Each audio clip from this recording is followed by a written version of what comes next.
How about no? Choices. Dive deep into your choices. What is this? I want to dive deep into some choices. I'll give you some choices to dive deep into. Verify.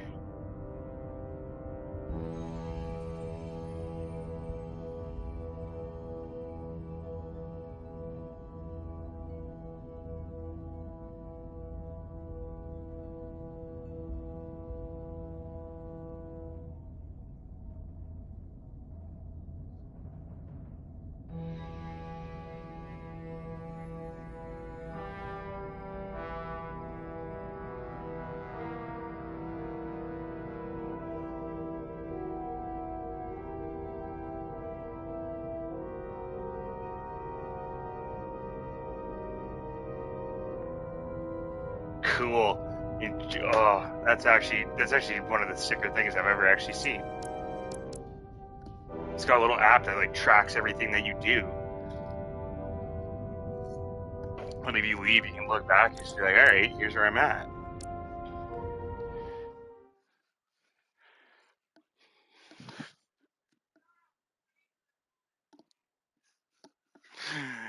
This is a dramatic labs adventure.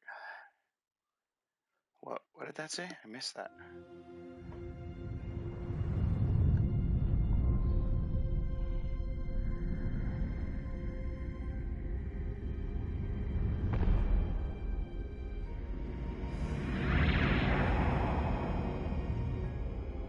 Captain's log, stardate 57931.4.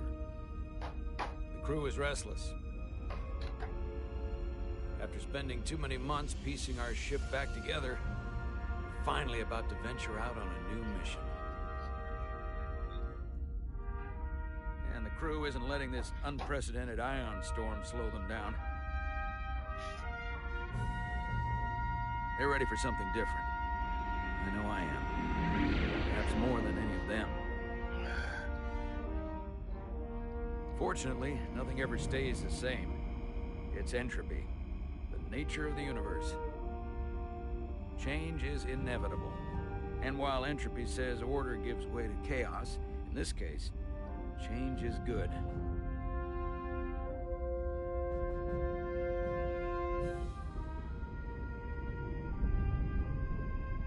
Our new first officer is en route to the Resolute. Jara Rydek. I know she'll bring a welcome dose of new blood to the crew.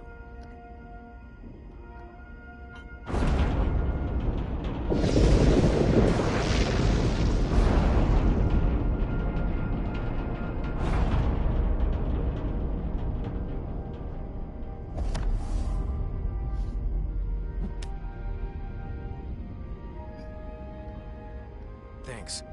No problem. I'm not great with flying. But these little shuttles are the worst. You don't like flying. And yet, you joined Starfleet. There's a reason I'm not a pilot. You should try it sometime.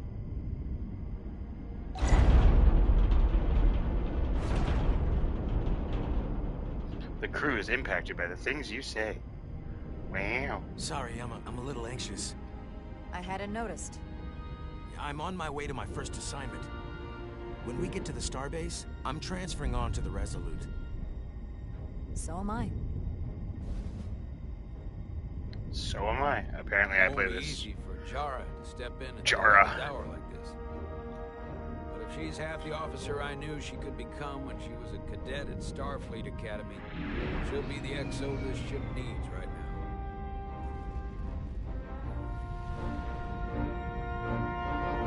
I was hoping I'd get to make my own character, but I guess if it's a diverse storyline, they kind of need a main character.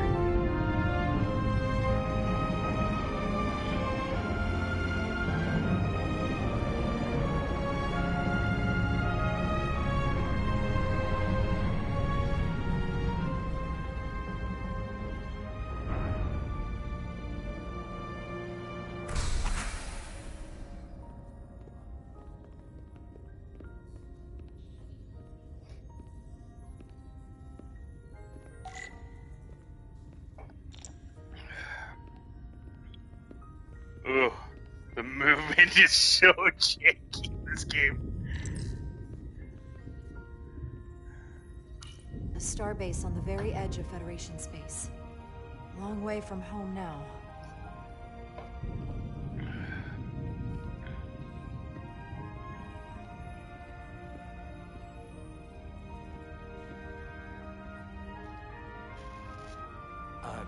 Commander? I'm not usually such a nervous wreck, by the way. I actually did well at the Academy. Oh yeah? Maybe you've heard of the Torvalin test? Sounds familiar. It's a tactical simulator that makes the Kobayashi Maru look like a picnic on Pintaris 5. Anyway, I finished in the top 20. Not just in my class. I mean, all time. In the history of the Academy. So, there's that. Really? That's quite impressive. Thank you. It was tough. But you know, I set my mind to it and it paid off. I really don't like that dude's side smirk. And I don't know why Please place your she's hand super here. familiar to you. Hold it there for a few seconds.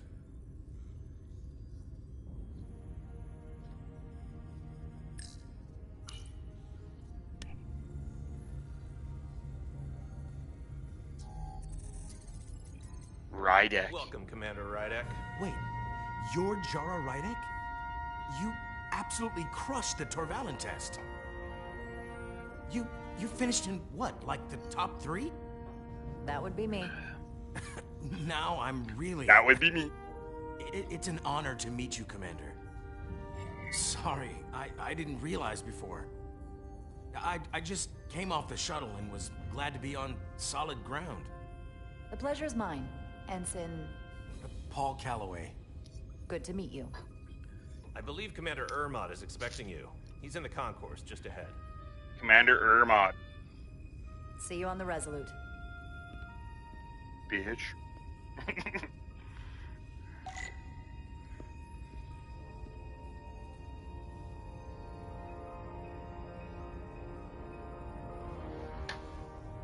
Holy fuck, those boys need to get on those repairs. I don't know how that averages out to 75%, but I kind of want to check the math on that. Good day, Commander. Good day, Commander. I'm going for a goddamn smoke.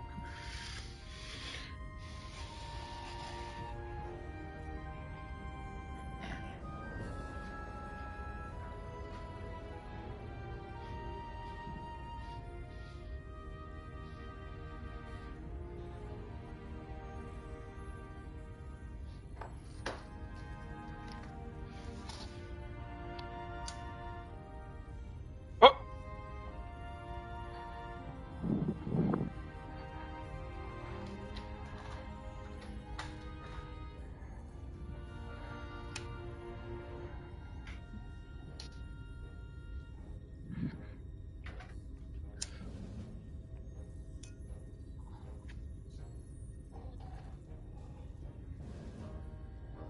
Just having a smoke, guys. I'll be right back.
I'll be right back, don't worry. Almost done my dart.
Ooh.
Alrighty.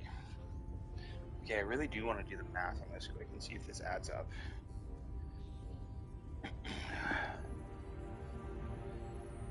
Let's see.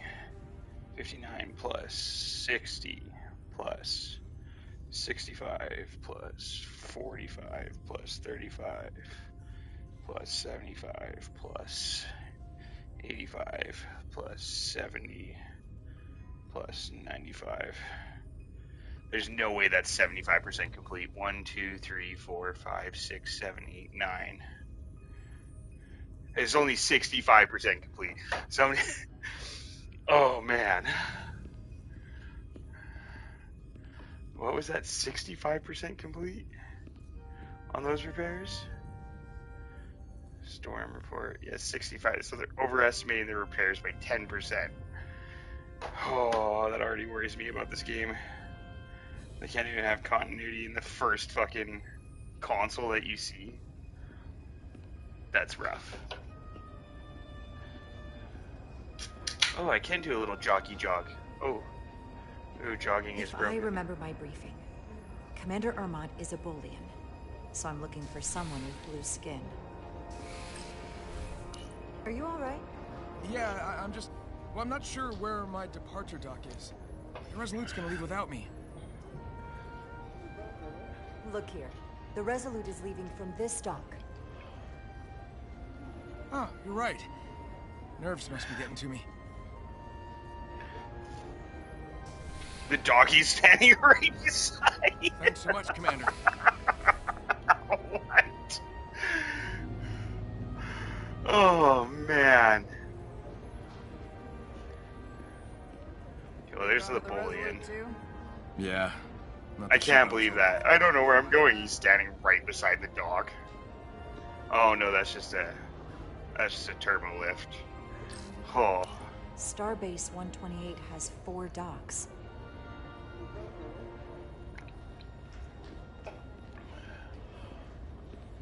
Excuse me.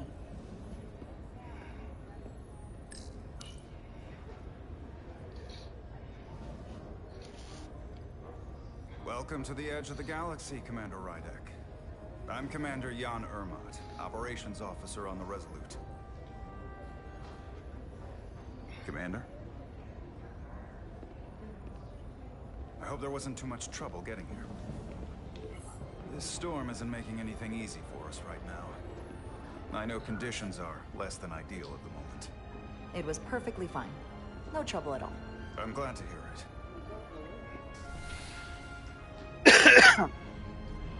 We're grateful you were able to come fill our first officer vacancy at such short notice. From everything I've read and everything I've heard, we're lucky you were available to us.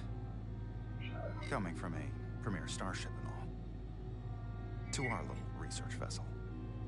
I'll do my best to live up to expectations. Oh, I'm sure you'll do just fine. And if I can help in any way, just let me know.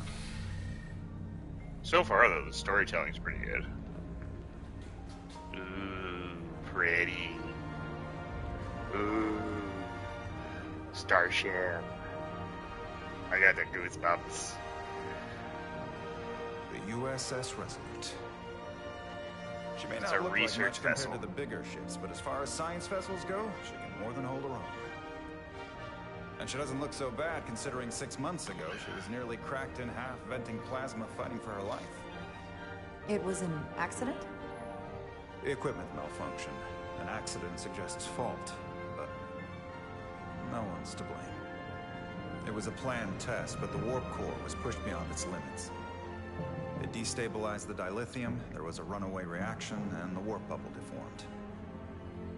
We thought we could reach a higher resonant frequency, but it was more than she could handle. Cost us our first officer and 22 of our crew. Oof. At the end of the day, we're all responsible for each other. I can't even begin to imagine what that must have been like for you. I'm so sorry for your loss. Thank you. It does weigh heavy. There are some things you can't forget. Dude, It's I been love Star 6 Trek. months. What's the attitude among the crew now? Unsettled. But I hope that a new mission will help them move forward. If not, move on. Listen. I realize you've known Captain Solano for quite some time. And I'm glad you're ready to bring your best. But I should warn you that when the captain announced you would be the new first officer, there were those who felt it was a mistake, that he should have promoted from within. So you might want to tread lightly at first. Until they come to value your contributions as much as he does. Trust is earned, and it sounds like I have my work cut out for me. But I plan on winning them over. I don't doubt that. I just figured it was better to know what you're walking into. Of course. Starfleet has assigned us a high-priority mission to the Hotari region. I'll let the captain brief you on.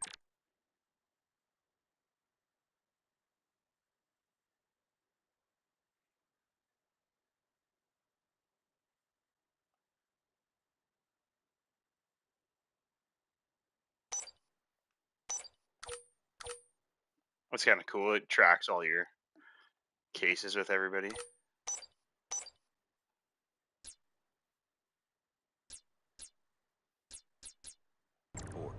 I know he's eager to see you. Will we be mission ready in time? Ooh. We have every intention. The crew has been working around the clock to get the ship ready. There's still so much to do.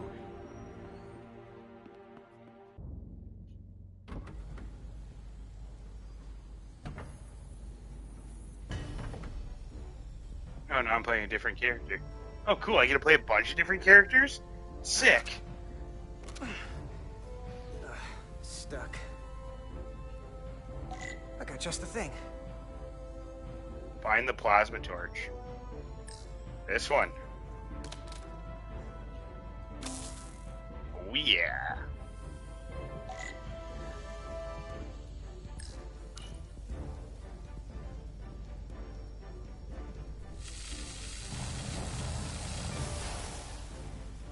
My cat's named after Jadzia Dax from Deep Space Nine.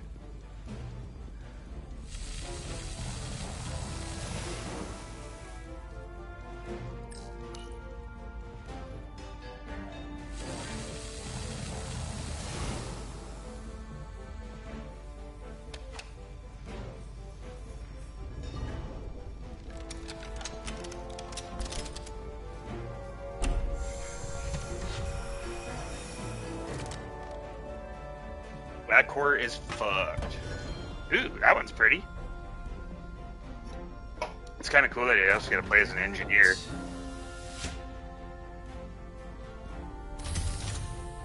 Is that? That.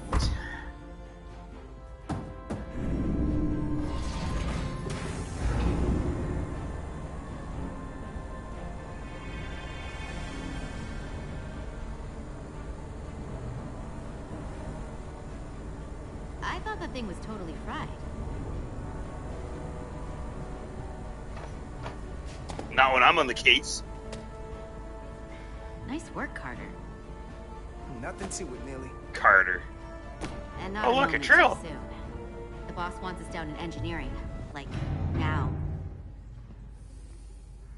I wonder if she's a Dax or just a... Or not a Dax, but a symbiote? Or just a regular Trill. No, we gotta hurry. Oh, what's this? Move probe. Oh, you're tough, Carter. You're a big boy. Come on! Ow! Oh. Oh, these are heavier than they look. Makes more sense than zero G. You're welcome. No. You doing okay, pal? So clean I can see myself. Carter Diaz! And you know what? Not half bad. This guy's a shithead. Where'd you go? I know we got things to do, but I want to make sure I don't miss anything, because that's Hurry up. kind of the way I play.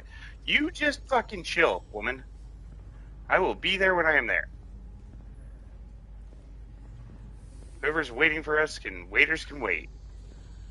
Okay, there's nothing else to do. Time's a wasting. Okay, that way's blocked. Nothing there. I can't sprint anymore.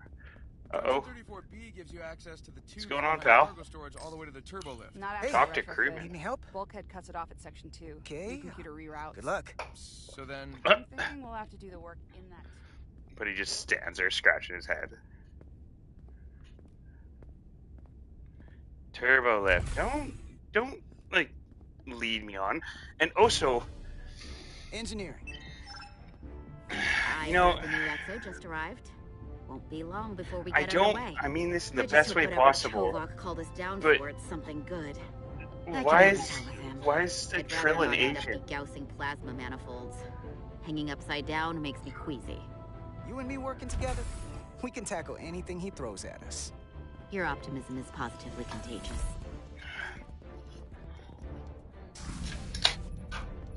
I don't think in all the shows I ever seen an Agent Trill, Looks like but we got here before. Lieutenant Commander Chovak. well, she could be a half-breed, I guess. We were just looking for you, Commander. Petty Officers Ed Solar, Diaz. I was beginning to think you would be late. We are all hands on deck right now, which means if you are not at your post at the appointed time, I do not have someone to replace you. A point I have been forced to make to Petty Officer Edsolar on repeated occasions. So you're saying we're irreplaceable, Commander? That is one interpretation. Another would be that I would replace you if I could. You can interpret as you see fit. What a dick! So, I don't suppose you wanted us down here to check in before we go off duty? Equip yourselves in EV suits to work on the exterior of the hull. I need you to tune the structural integrity field for optimal performance. The subspace distortions and ionic interference we are experiencing are preventing the proper calibration. But this ship must be ready to depart shortly, despite the storm. The precise nature of these disturbances are not fully understood. But many systems have been affected by the wide band of emissive activity. Whatever it throws at us, we'll be ready. We've got the best chief engineer in the fleet. I am a Vulcan, Mr. Diaz. Flattery is not necessary. All that I require is that you do your job.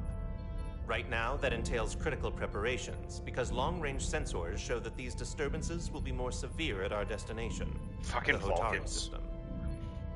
You have your orders. Do not delay. Yes, Commander Roger that. Chovak. All hands on deck. I think they're calling him Tovok, but all I hear is All hands Tuvok. on deck. That's what Chovak said. You know what that means? It means this ship isn't ready to go out, and the brass know it. Don't forget to So drop a they'll throw like and every subscribe warm if you're body here at it. watching, guys. And they're going to leave on schedule. Consequences be damned. You gotta have some faith, Millie.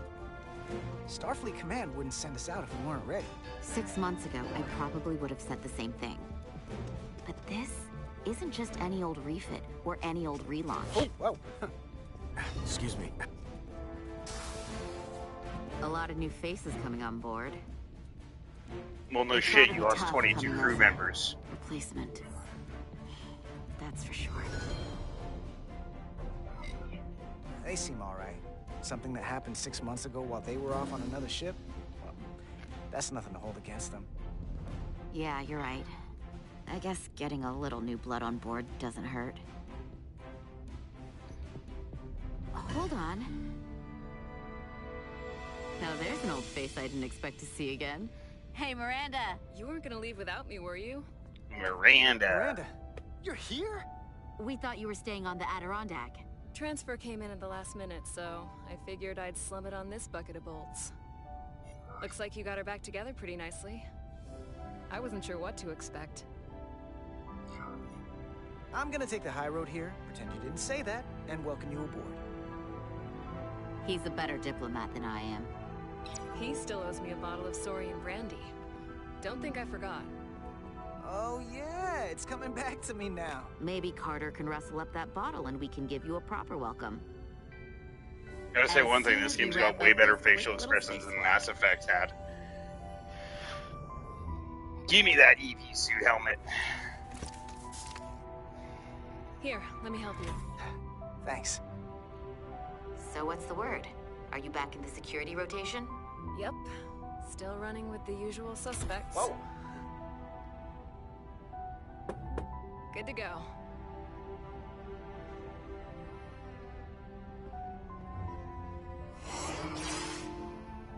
See you on the other side. Activating magnetic souls.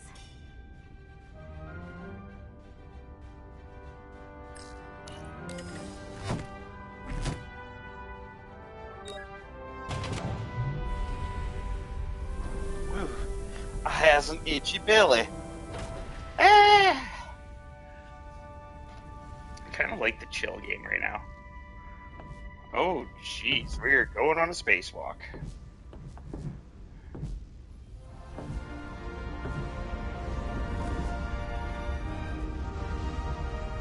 Sick.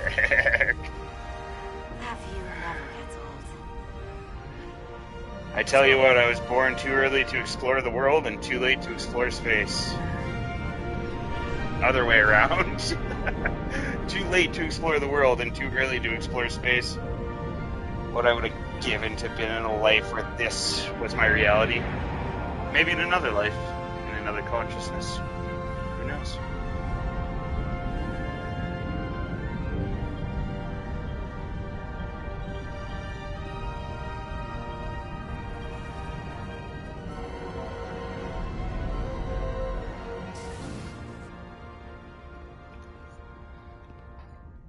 All hands.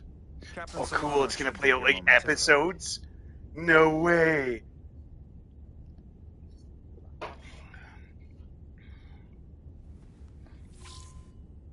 You'll have to forgive me, I don't know much about Kobleods. But my understanding is you need a steady supply of duridium to keep your cell structure stabilized, or bad things start to happen. And we have plenty of duridium in sickbay, so there's no risk of running out. Thank you. Feel free to make yourself at home. And help yourself to whatever you like from the replicator.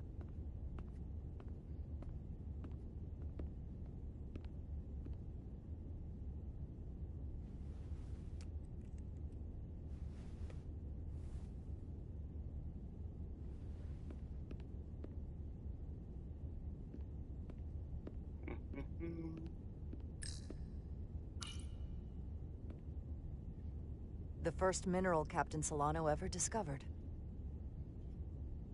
Always was the nostalgic type. What's the mineral?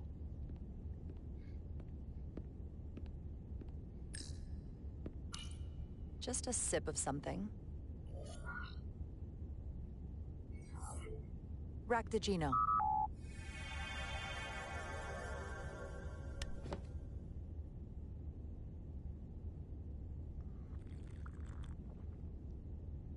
That sure has a kick.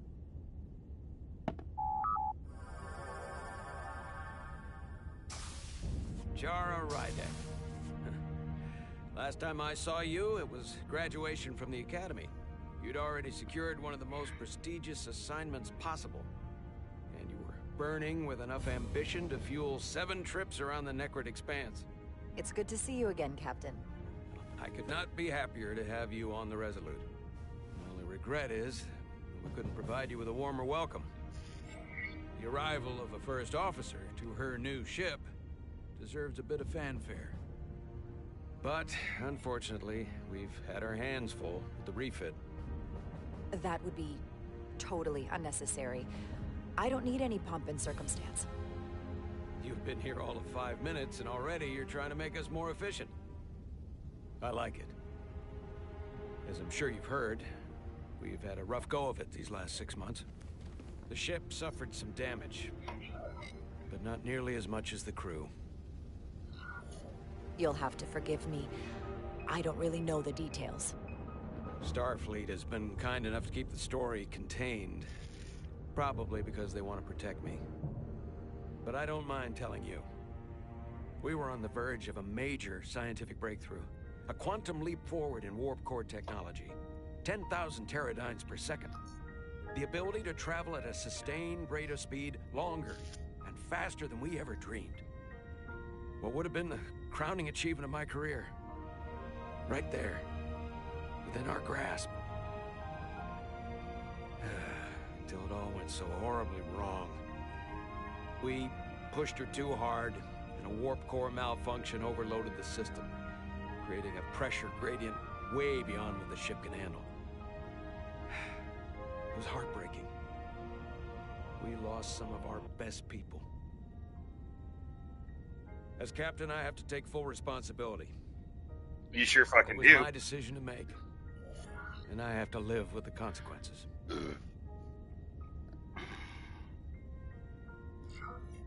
We all know the risks when we sign up. There are no guarantees, as much as we tell ourselves otherwise. True.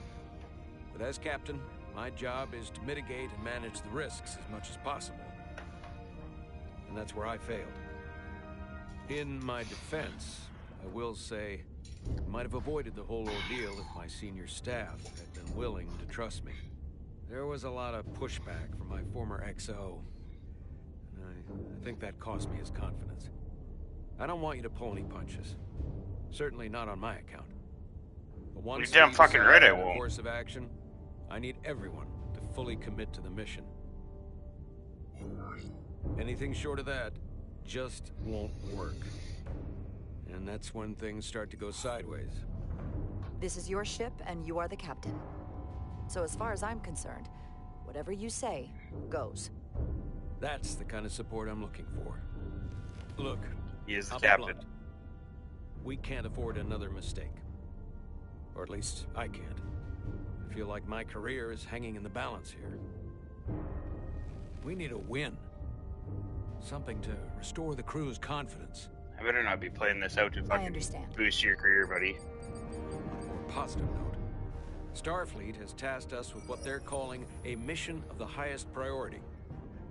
Escorting a senior diplomat to Hotari space.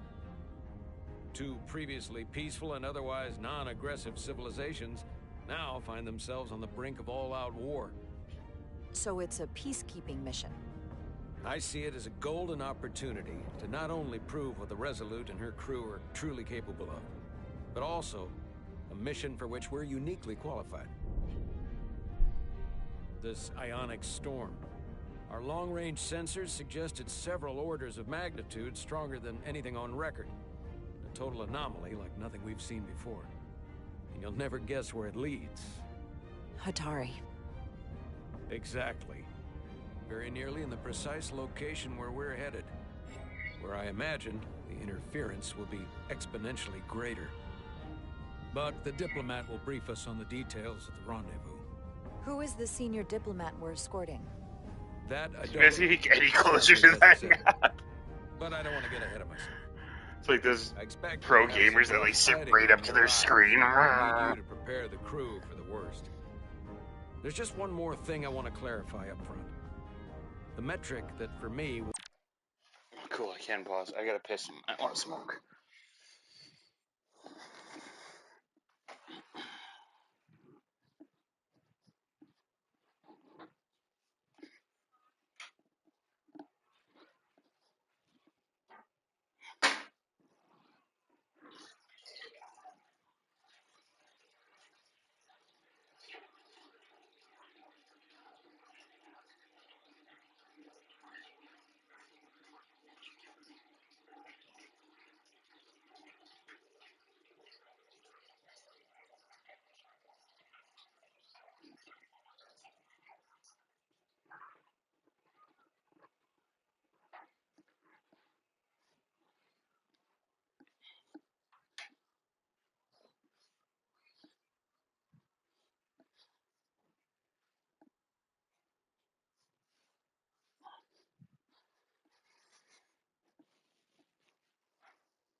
be the ultimate measure of your success.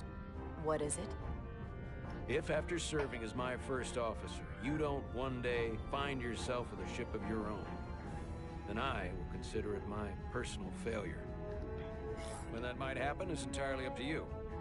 But it goes without saying, you have my full support. It's been a dream of mine since before I can remember. So I would be honored to become a captain someday. As long as you're willing to do the work, you have my promise. I'll do everything in my power to see that it happens. Thank you. Come, let me introduce you to the crew.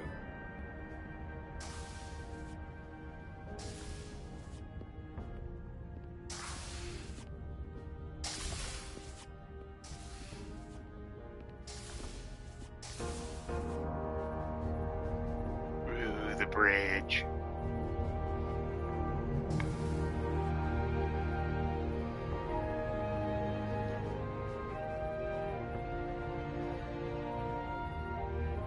Everyone, if I could have your attention for a moment. I'd like to introduce Commander Jara Rydek, our new first officer. Some quick introductions. This is Lieutenant Handar, our helmsman, one of the best in the business. One of? A Bashoran. What he lacks in humility, he more than makes up for in ability. A pleasure to meet you, Commander. Likewise. Next, we have Commander Westbrook, our Chief Science Officer. I've come to rely on his expert counsel on a regular basis. Pleasure. Commander Rydek, it is such an honor to meet you. This is our tactical officer, Lieutenant Bedrosian. He's been looking forward to meeting you for about as long Don't be as I afraid can to remember. chat in the chat, guys. I've been following your career for quite some time. And I look forward to learning as much as I can from you. That's very kind of you to say. I'm happy to be here. Well, I have to admit, one of the reasons I've followed your career is because you're part Kobliad, because of what you've overcome. Starfleet stands up for people who can't defend themselves, and you were one of those people once. I But was, since yes. then, you've done so much to I protect don't really others who know, need but it. maybe. I really admire that. So, you've been something of an inspiration to me. Not that I've done anything close to what you've done. That's very kind of you to say, but enough about me. We have a lot of work to do. Oh, yes, of course. And then, of course, you've already met Commander Ermont. Please, do everything you can to make Commander Rydek feel at home here. I'll be on the starbase. I have an urgent meeting with the starbase commander to get our authorization to get underway. If they drag their feet any longer, we won't make our rendezvous. The bridge is yours. Ooh, I have the bridge. Ooh.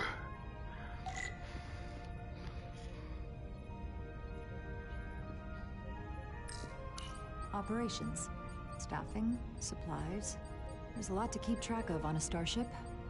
Good thing we have Commander Ermont.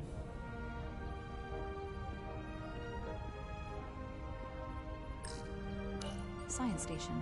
The Resolute is a science vessel, primarily. Might explain Commander Westbrook's attitude. I'll have to speak with him later.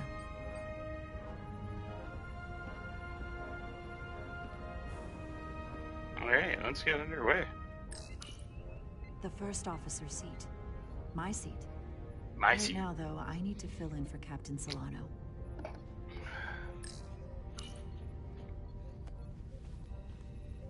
Commander, Chief Engineer Chovak needs to lower the structural integrity field. He's sent a crew out to recalibrate the emitters in response to the danger posed by the storm. We just need your go-ahead.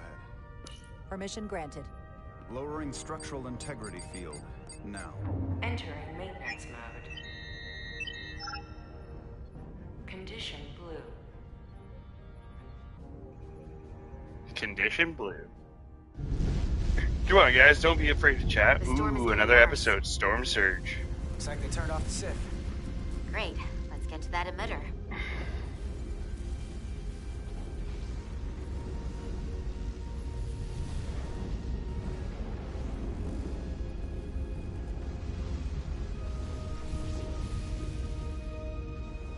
Where's my chat at?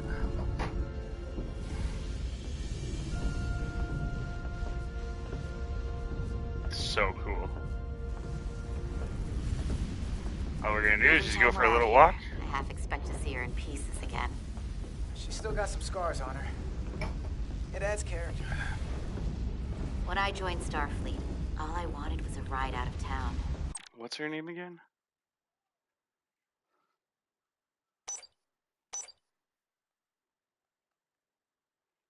Why don't I have her?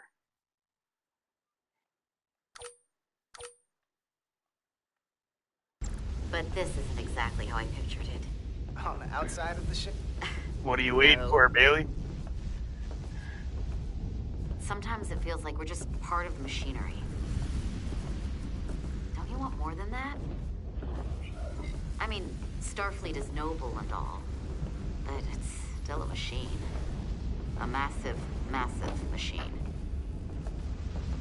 Now, what are you complaining about? We got the best seat in the house out here. You wanted to get away. I enlisted because I didn't want to wait years. Oh, we're just to walking get on the out bottom and of see it. the galaxy. I wanted to go somewhere, see new worlds, look up at a sky no one's ever seen before. Just because I'm cranking a hyperspanner up in a Jeffries tube today doesn't mean that's all I'll ever be.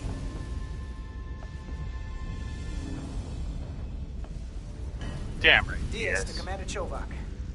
We are at the center. Chovak. Acknowledged. You may proceed with the recalibration.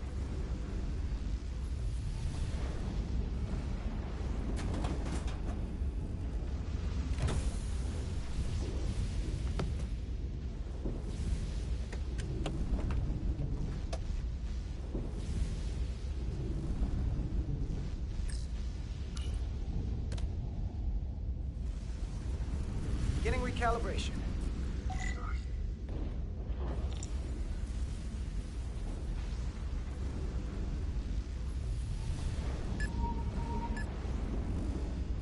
Tune nodes to the center of the circular indicator.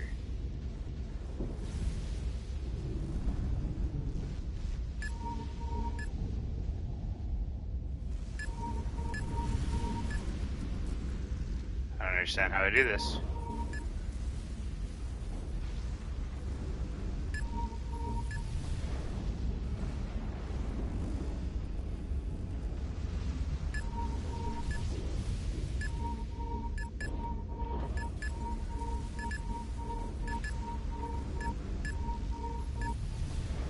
I don't get what I'm doing.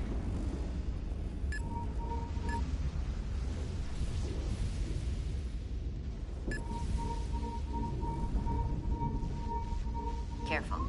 Too much action and harmonics will deflect the alignment. Looks good. That wasn't so hard.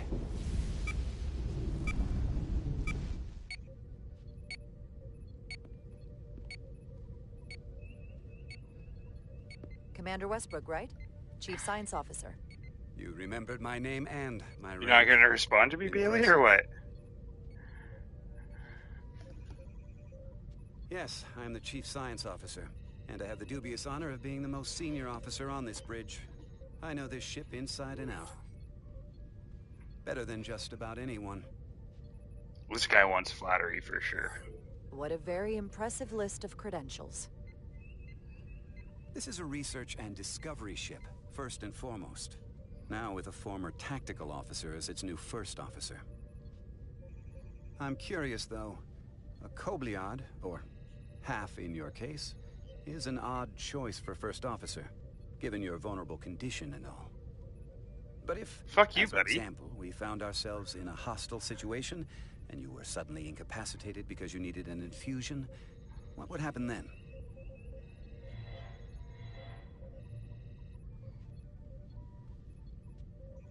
You'd leave Captain Solano without an XO. Granted, that would be a worst-case scenario, but not outside the realm of possibility. That's very kind of you to be concerned about my well-being. But you don't need to trouble yourself on my account. I'll be fine. Well, I wouldn't say I was concerned, just curious, that's all. Listen, can I be blunt, Commander? I see no reason to stop now. Commander Sutherland, your predecessor, was one of the best first officers in all of Starfleet. His record was impeccable and his reputation was without equal. I mean no disrespect, but the shoes you're stepping into are almost impossible to fill. He was loved by the crew. And he was one of my closest friends. So I can only hope that you'll live up to expectations. I don't think I could ever replace Commander Sutherland. And it would be a mistake to even try.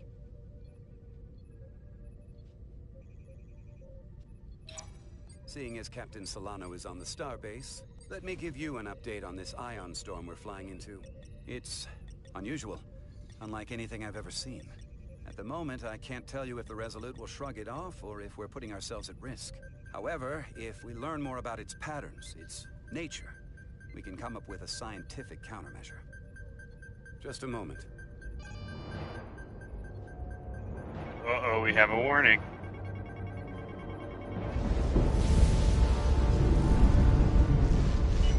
We've got a massive energy wave inbound. On screen.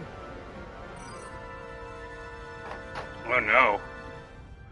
And I still got two fucking Starbase docking clamps are holding. engineers on Storm's emissions are spacewalk. fluctuating, coming in waves.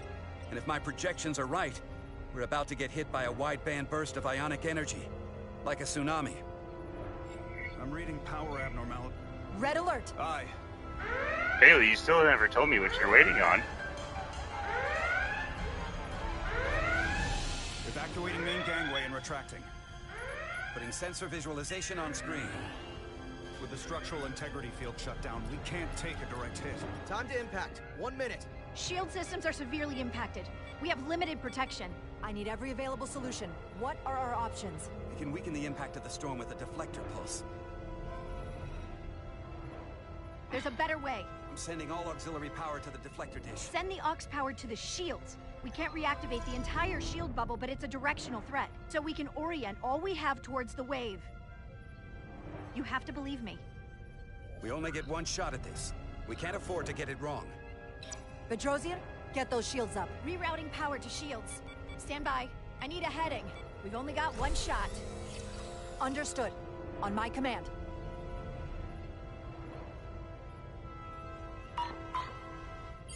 Heading locked. Raise shields.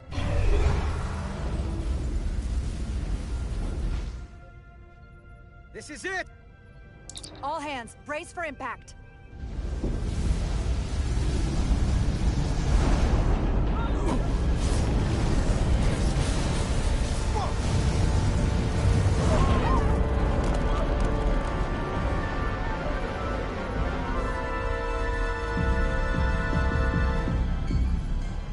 What happened? We have experienced a surge of radiation. Oh, you don't say. This radiation supercharged the plasma, forcing it to backflush through the system and creating a dangerous imbalance. Blow out every primary system on the ship. Just tell us where you need us. I need you to traverse the hull to the access port to recalibrate the port nacelle plasma regulator.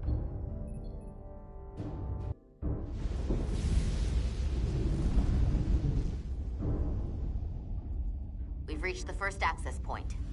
Understood. Do you see the override for the level 1 failsafe circuits?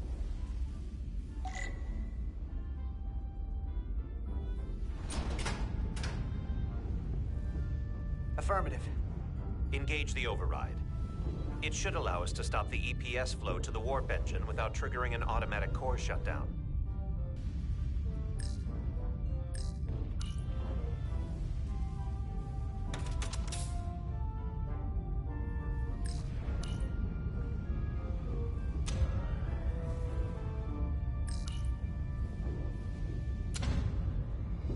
Failsafe override engaged. Are you sure? I am registering some crosstalk in the bypass circuit. We need to route the signals so they don't interfere with each other.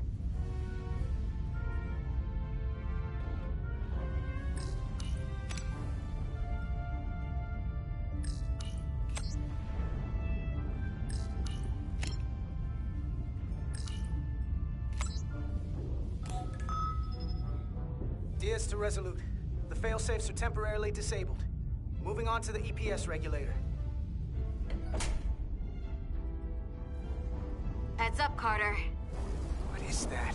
One of the discharges coalesced. It's coming right toward us. I'm gonna try to disrupt it with my phaser.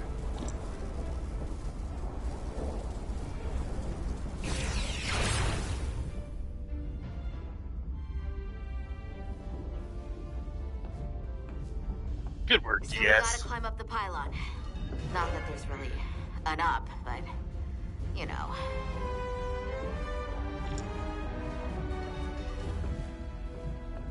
I haven't looked at it yet, Jake, but I've seen the link. I will check it out. I'm really into this right now. I love Star Trek, so this is fucking huge for me. Oh, good shot. Oh, we gotta get all these.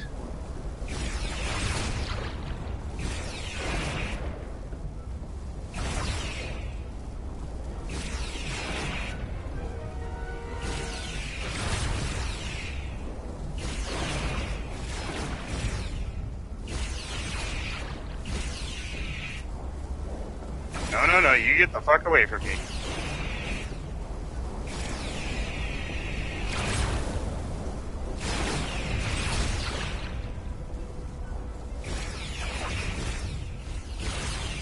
This is definitely some phaser training for later, ain't it?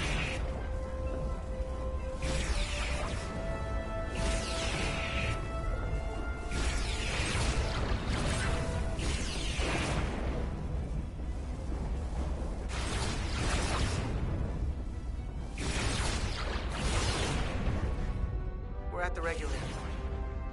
What was that Opening broken access. Starfleet thing? And now halting the EPS flow to the port nacelle.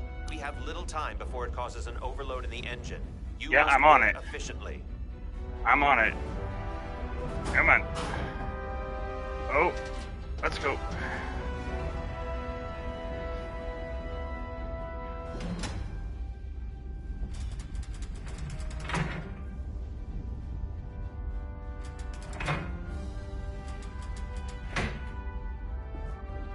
EPS manifold adjusters reset to neutral.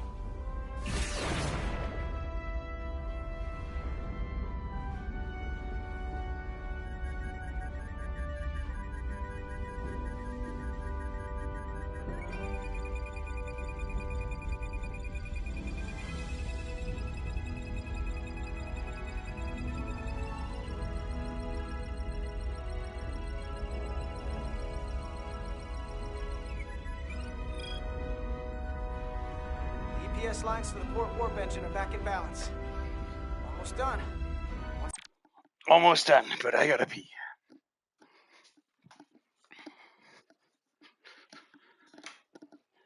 This game's actually pretty sick. I quite enjoy it. Mostly because I'm just a massive Star Trek fan, but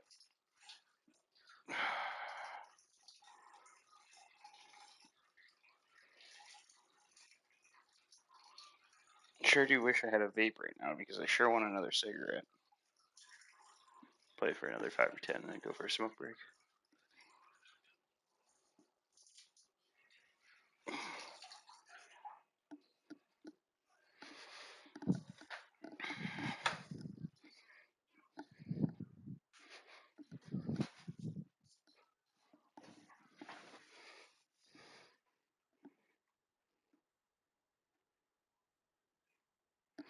Yeah, I gotta agree with you, Bailey. Like, I mean, I never really played. I actually have to say I've never played a Star Trek game on console before.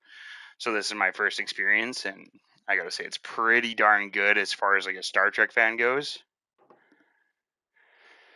I mean, don't get me wrong, I like Star Wars, but if you were gonna ask me if I have to pick Star Wars or Star Trek, it's Star Trek every single day of the week. I cycle the manifold nozzles, choke up.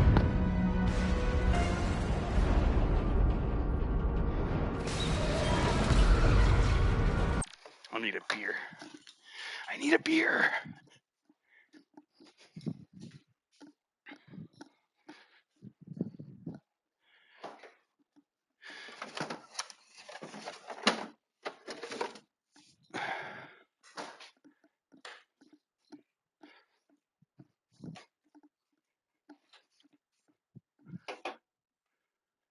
So Bailey, I take it that you are a Star Trek fan then?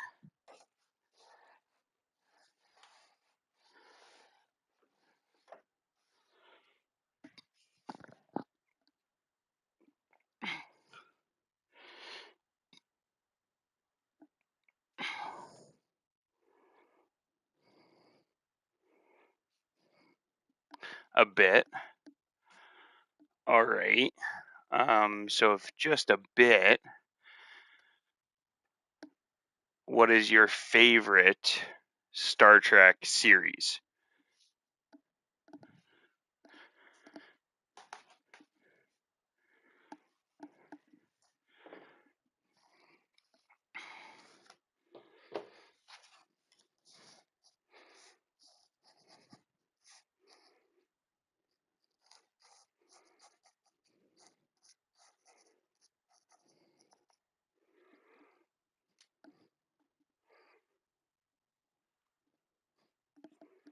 Actually, I've got 3 questions for you if you're a Star Trek fan.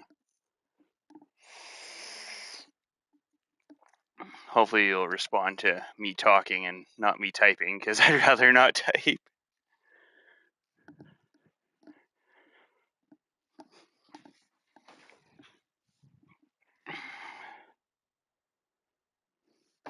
You're a Voyager fan, really?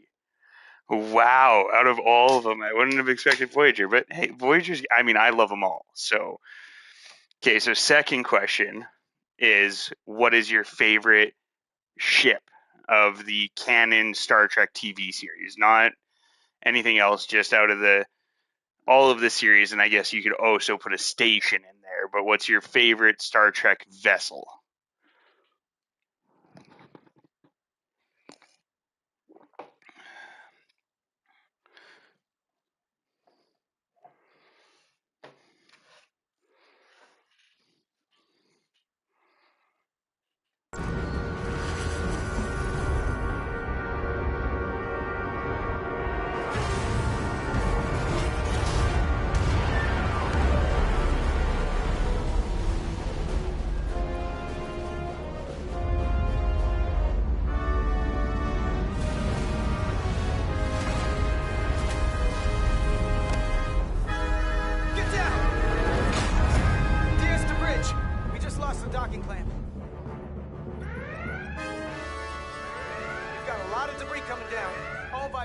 Too.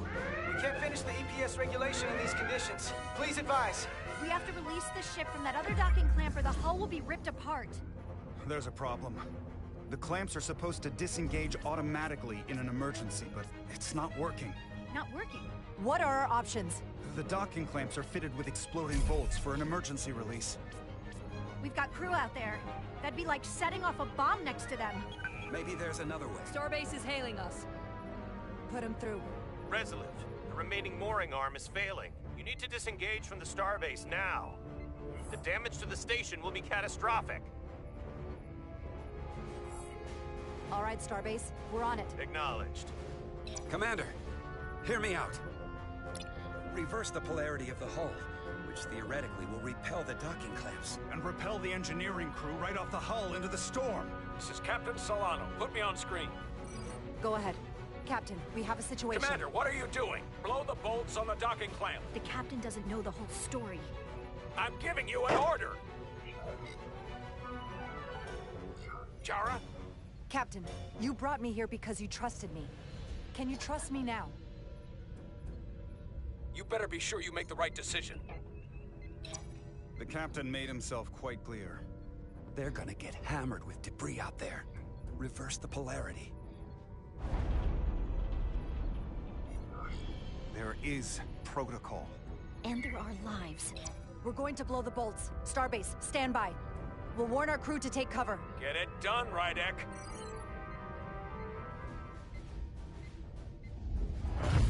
Repair crew. This is actually That's a good ship. That's a good ship. You have more All right, so last question. Last question is, what's your all-time favorite character?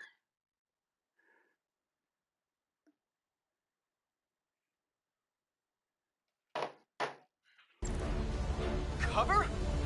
Nilly, get under the access panel. It's armored with duranium. But what about you? I'll dodge them all. Carter, maybe we can both fit behind this.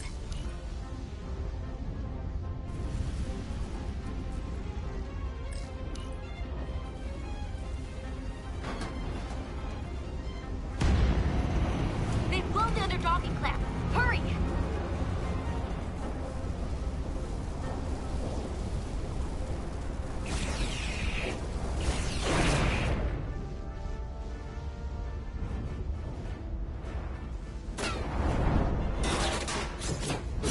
Holy shit! Plasma imbalance is reaching critical condition. We are moments from primary system failure. I got it.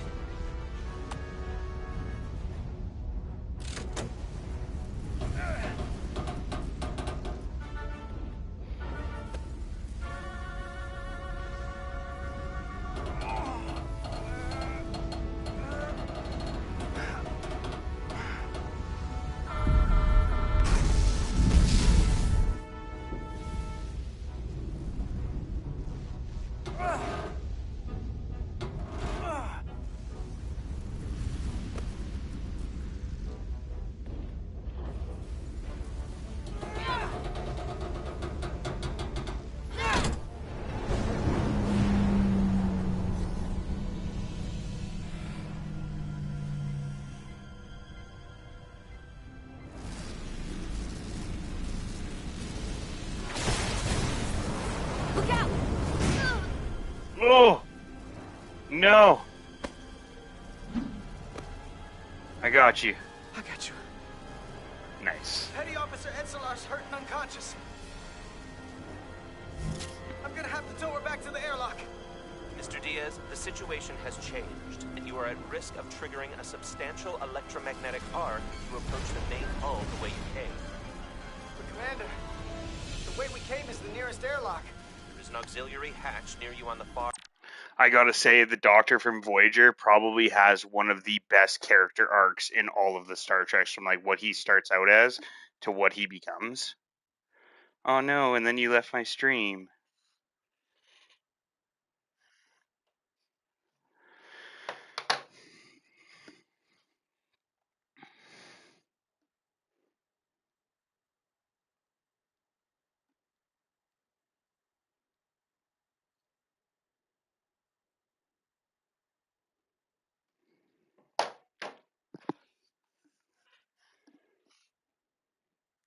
So to answer the three questions I asked you for me, so my favorite series is a very close toss-up between The Next Generation and Deep Space Nine.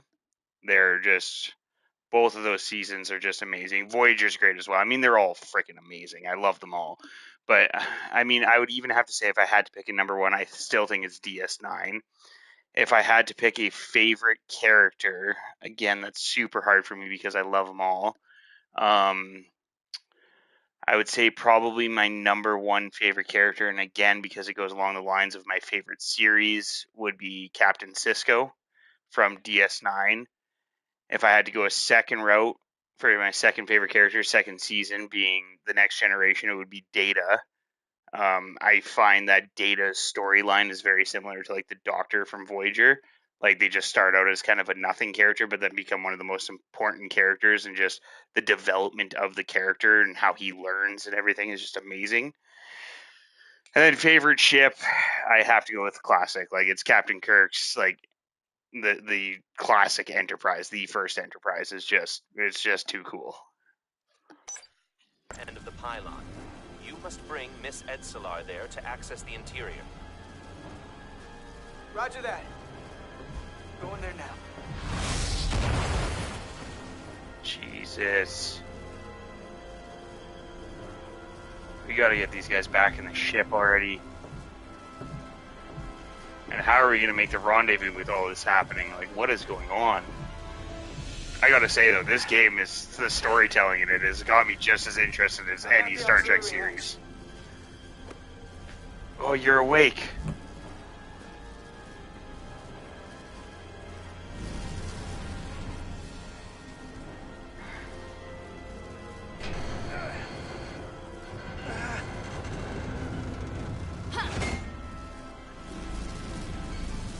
You go first. What? No way, you go first. No time to fight me on this. No way, you're first. Not on your life. Let's not let it come down to that.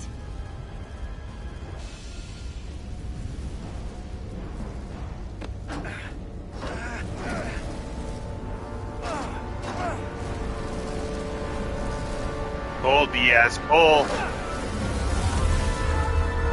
right in the face. Ooh.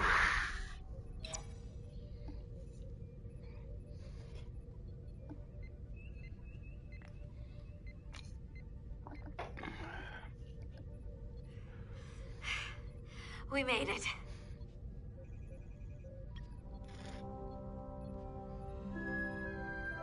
They're safe, bringing the SIF fully online. Do it. The SIF, the Structural Integrity Field.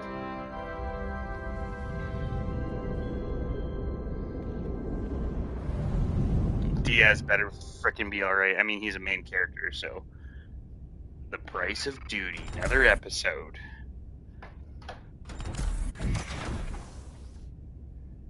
Nilly. I'm good. Help me with him.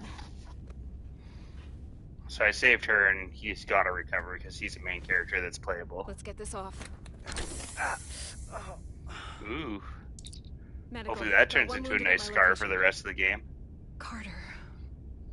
You don't look so good.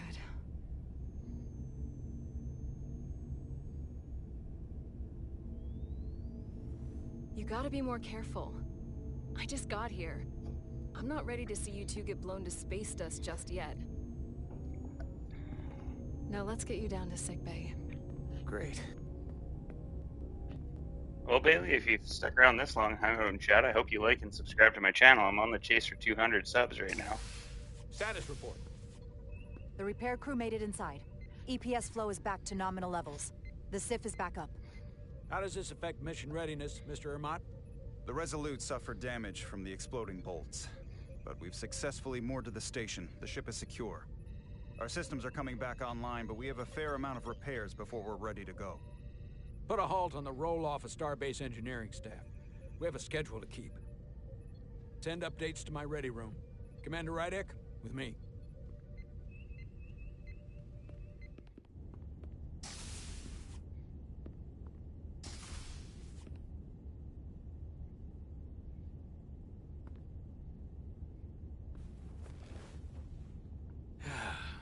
Oh, don't be such a dramatic loser. I was caught with my pants down. Not even on my own ship when the wave hit. I had to go running out of the Starbase commander's office just to... But you followed my order. I appreciate that. Hell, I'm relieved. You're the captain of this ship. You give orders, and I'll execute them. That's right. But you see my problem, don't you? They were all against me on that bridge.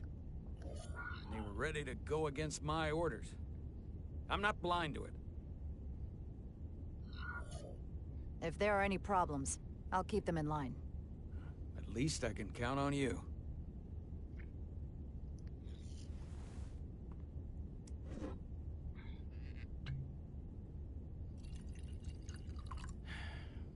Oh. Drink? Sure.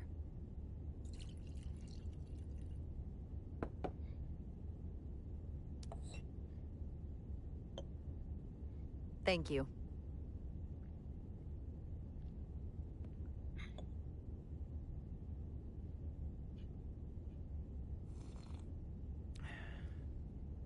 Your predecessor, Commander Sutherland, is missed.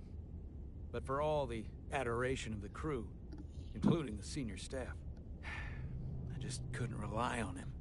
He would question, undermine me in front of the crew. I sometimes think they still hear his voice. That sort of thing is a way of lingering. And you can't argue with a ghost. Captain, perhaps you and the crew would be better served if you look at this mission as a fresh start. You can never really leave the past behind.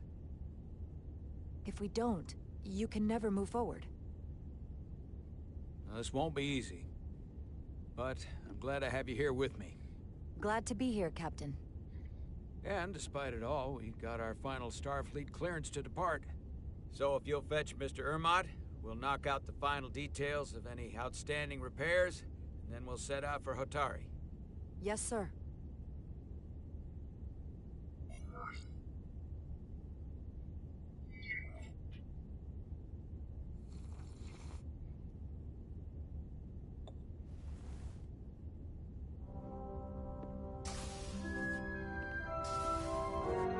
Ready or not, here we go.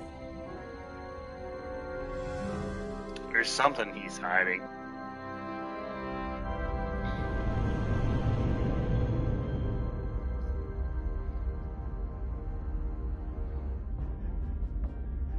All I ask is a tall ship.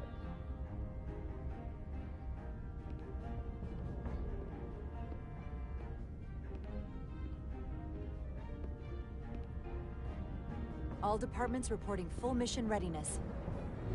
We've got our full complement on board. This is my favorite moment, right now. The start of a new mission is always full of possibility.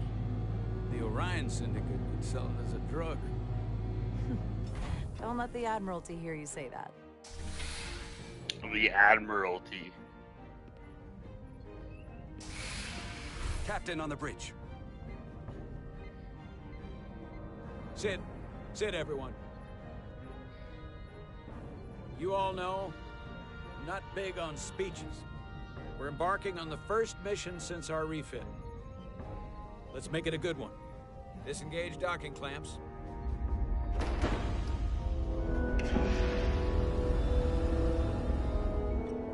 Docking clamps released. Thrusters ahead, Mr. Handar.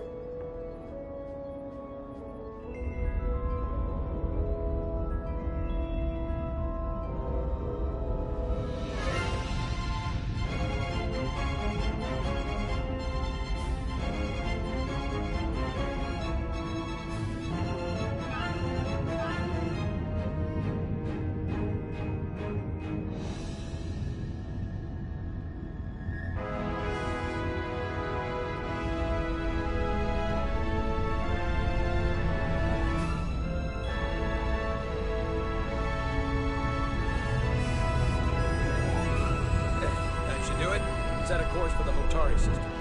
Prepare to go to Warp 8. Aye, Captain. You know what? You take this one. Me?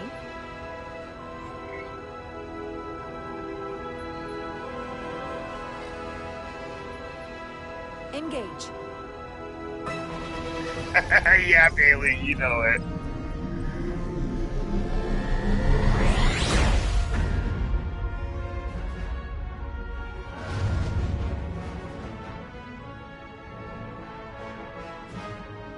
Simple, but effective.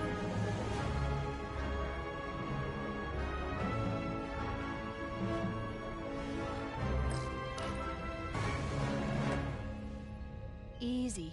Thank you. I'm fine. Really, You don't look so good.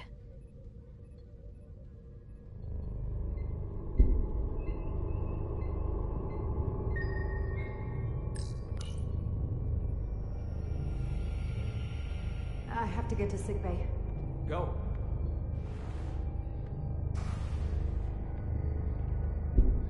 Oh, Jesus, it's really that bad?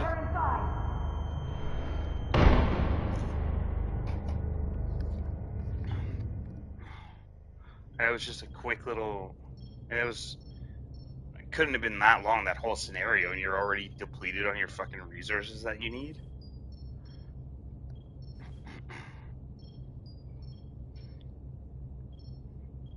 Well, that was quite a scare. A few minutes more and it would have been one of the shortest tenures on record for a first officer.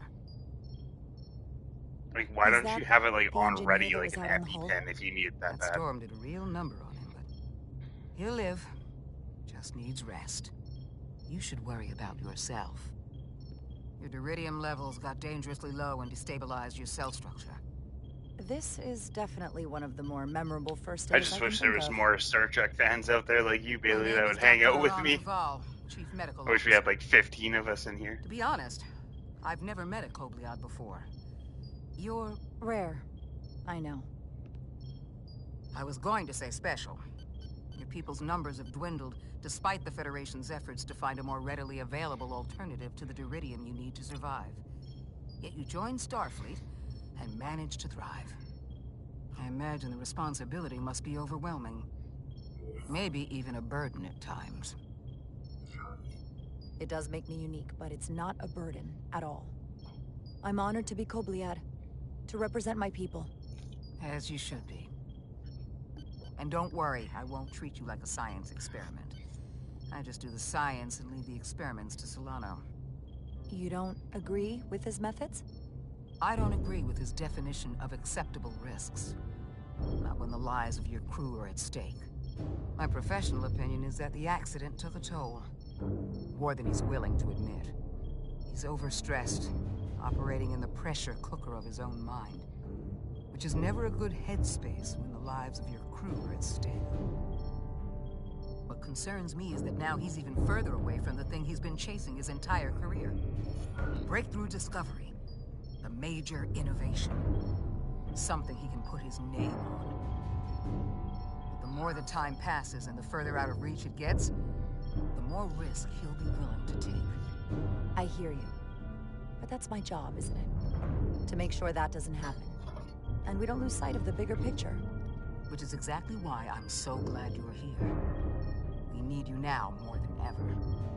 I have to admit, I was concerned when I heard what happened over the bridge. You just followed Solano's orders despite having better options in front of you. Huh. I guess word travels fast around here. It's a small ship, and everyone's curious about the new XO. Fortunately, your cell structure's almost completely stabilized. And I'll spare us both the lecture, but I do feel it's my responsibility to remind you, without regular infusions of Duridium, you will not live. It's as simple as that. Understood. And my work here is done.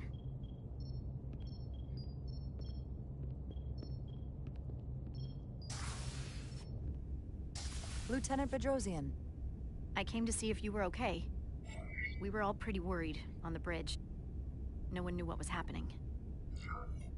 I'm feeling much better. Thank you. It's just part of who I am. You don't have to explain to me. I understand. I'm just glad you're okay. You trusted me earlier with the shields, and I appreciated that. I want you to know that I have your back. Thank you.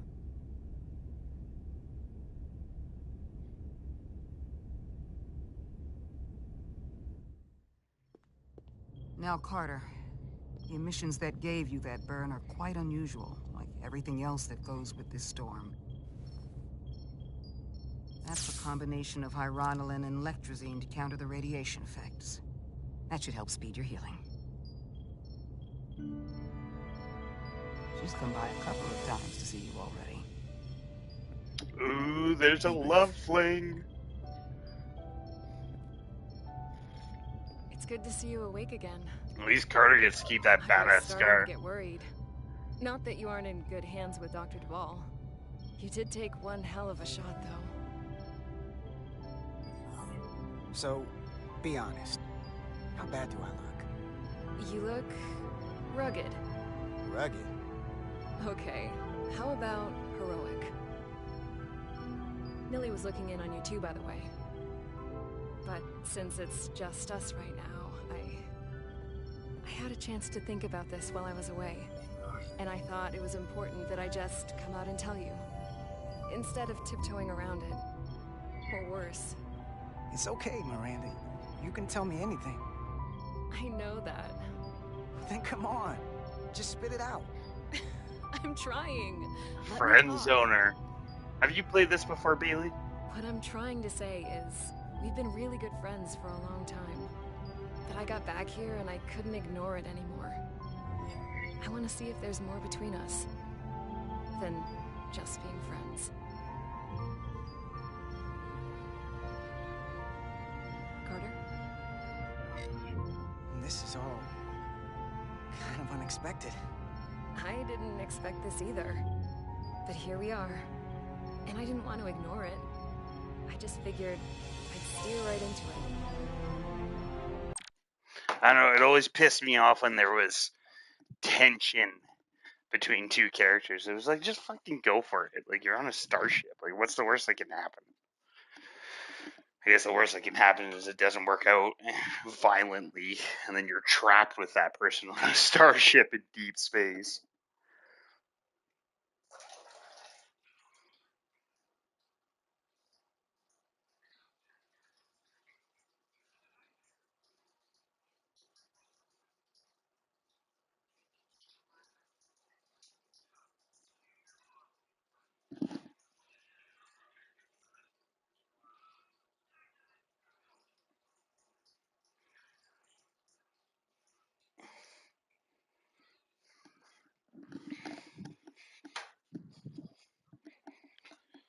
But at the same time, I feel like poor Carter hasn't had his ever had his first like Starfleet fling. Maybe he needs it. What do you think? I've been about as direct as I can stomach. You can do that too. Be direct with me. I like you too, Miranda. Let's see where this goes. Okay. I was really... She's definitely gonna die. Sorry to interrupt. The patient needs to rest if he wants to get back to his old self. Of course. I'll see you again soon.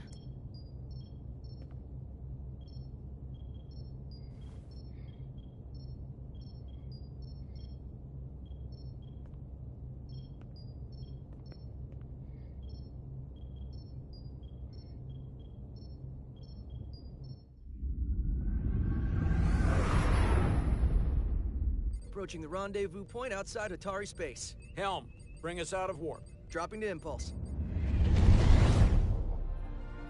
Ionic interference surging, Captain.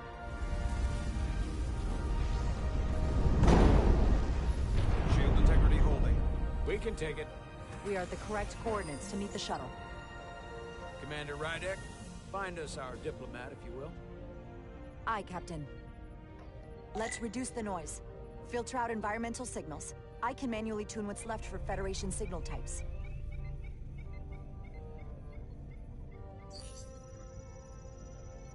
I've located the shuttle. Opening comms. On screen. Shuttle to Resolute. Shuttle to Resolute. Debris field. Lost maneuvering. Like how I have enough experience with Star Trek to figure out that she dies, though. Losing. I can't get it any clearer. Well, then just grab them with the tractor beam and get them It's just not happening. Power up the tractor beam. We'll pull them directly into the docking bay.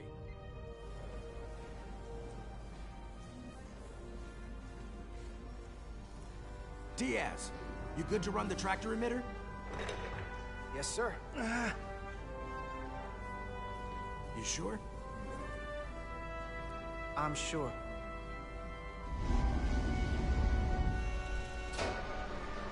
Come on, Diaz. First thing, lock onto the shuttle and stabilize the rotation.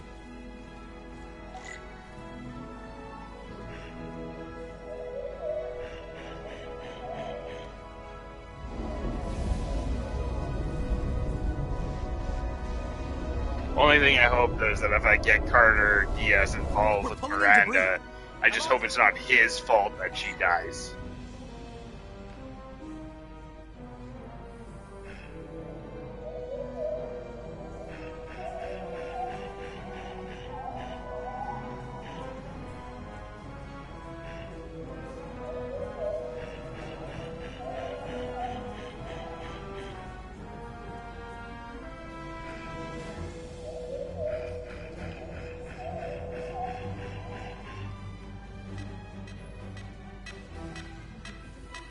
Because that would really suck.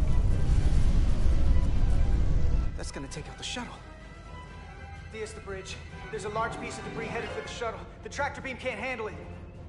Can our shields take it? I believe so. Commander Rydek, plot an intercept course. On it.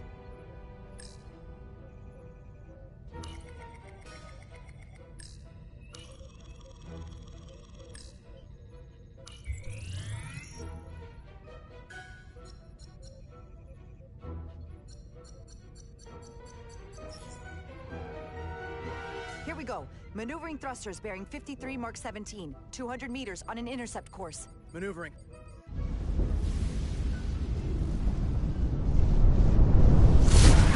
Well, I appreciate that, baby. Whoa! Someone's working hard on the bridge.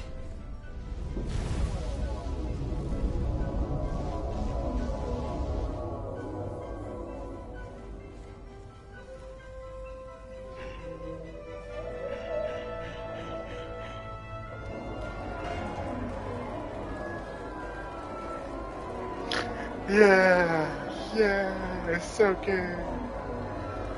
Clap for doing your fucking jobs.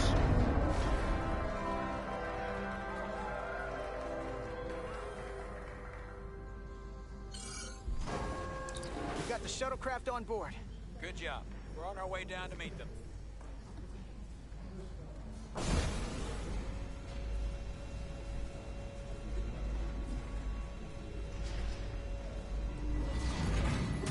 Terra firma, so to speak. Right. Ambassador Spock? The ambassador's Ambassador Spock? What? So where are you from, Captain, Bailey? We'll be right down to meet you, sir. In that case, I will wait for him here. Alright, well, Spock's gonna wait for him here. But this guy can't wait any longer for a cigarette, so I will be right back. I'll still be on text chat. Whenever I step away for a cigarette, I always have my phone with my channel on it.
I hope that's fine as casual Australian talk for absolutely amazing.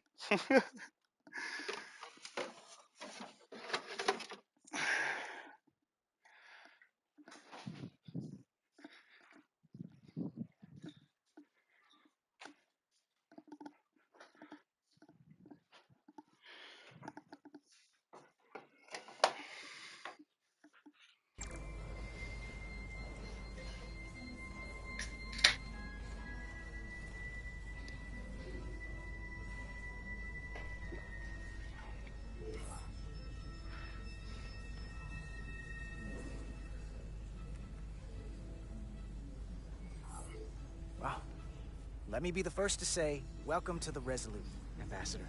Thank you, Petty Officer... Carter?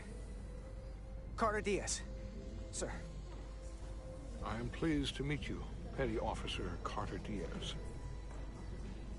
It appears I have you to thank for my safe arrival.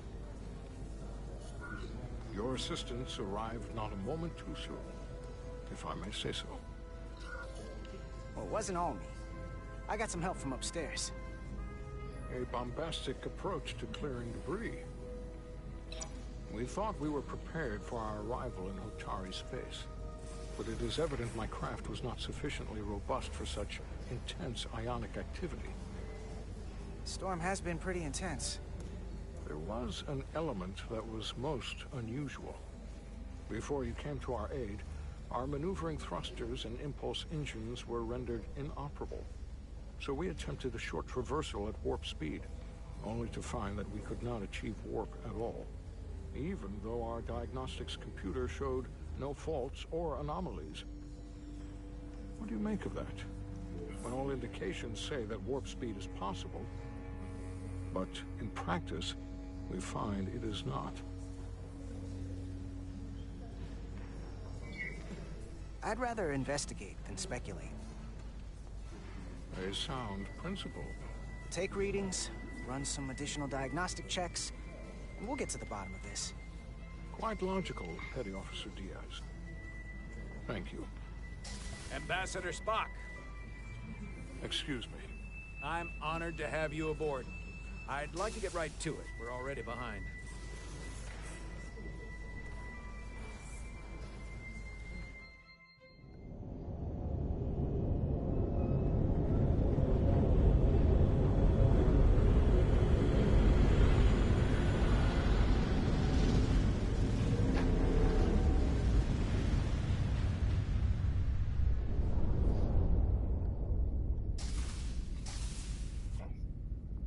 Ambassador Spock, my senior staff.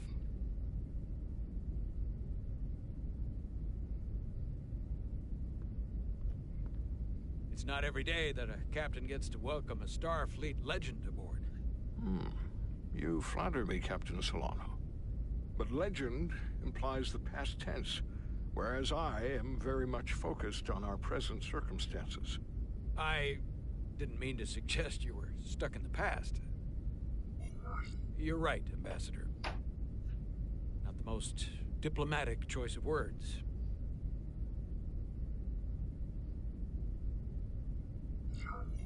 We're all curious about the future, Ambassador. Specifically, what exactly are we getting involved in here? We got the basics from Starfleet. Two formerly peaceful neighbors are now on the brink of war. Indeed, and the tension between them grows fiercer by the hour.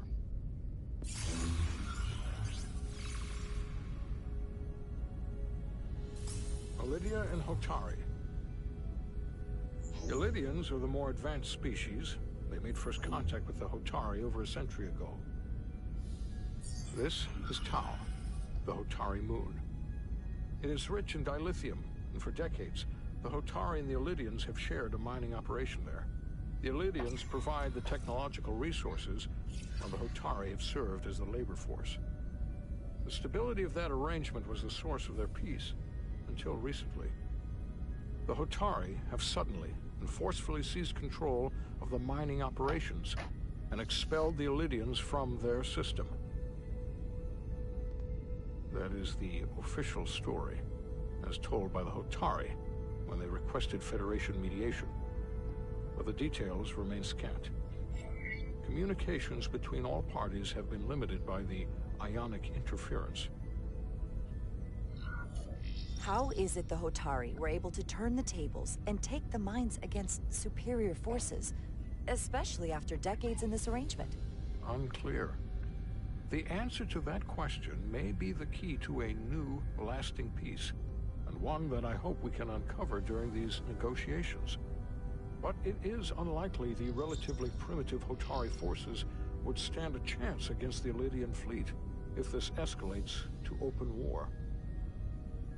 Left unchecked, this conflict will result in more bloodshed, which is what we are here to prevent. And the dilithium trade hangs in the balance. Clearly, the Hotari have been exploited in this relationship. Maybe we can persuade them peace is the more profitable alternative for everyone. They both profited from the mines. And for the Hotari, something is better than nothing. Peace is our objective, after all. That is correct. We can call it profitable or mutually beneficial, but at the end of the day, the Hotari are still being exploited for their own resources. True peace is not merely the absence of war. And as such, this conflict will surely come again. Neither the Elydians or the Hotari are members of the Federation, so we can't make them do anything. There is an additional complicating factor I should mention. In the past, the Federation has relied on the Elydians as a source of dilithium. That certainly changes things. The Federation sources its dilithium from a lot of places. Yeah, and this is one of them. We could use that as leverage with the Elydians. They'll want the Federation to continue buying from them. There might be something to that, Commander. Putting that on the table could make the Hotari more hostile.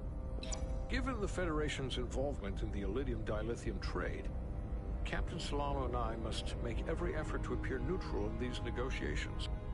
What worries me is if this whole thing unravels, and we're at the mercy of the storm at less than full strength. We can't let it come to that. Considering what the ion storm has done to our ship, and the Ambassador's shuttle, we have to assume the Elydian fleet has had problems with it as well. This recent surge in the energy disturbance temporarily levels the playing field. Commander Westbrook is correct. The energy anomalies around the Hotari systems have been noted in the past.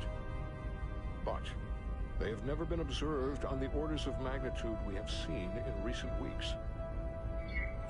That may answer why the Hotari were able to strike back after so long. They finally had an opportunity, and they took it. That would also explain the Elydians' restraint. And reason to learn as much about the energy anomaly as we can while we are here. We do not want to be caught at a disadvantage of our own. So I trust we understand our circumstances. We're operating on a strict timetable here, and we're going to be leaving for the negotiations shortly. Commander Westbrook, I want you to leverage our systems to investigate the anomaly from here while we're gone. Aye, Captain. Thank you all. Dismissed. I want to speak to both of you privately.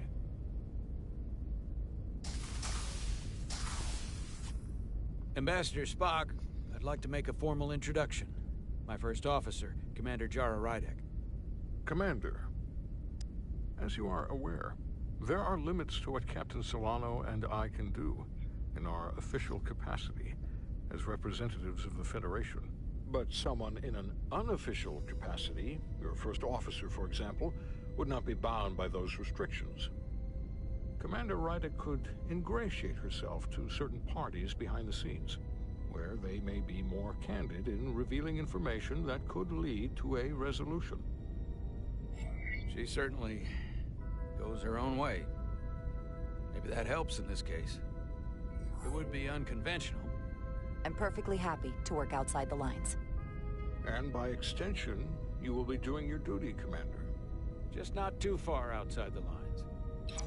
Well, I hope Commander Rydek will have more luck finding out what really happened than we will through official At least I know how to read Spock. The fate of the negotiations, the interests of the Federation, and the prospect for peace. very well depend on it.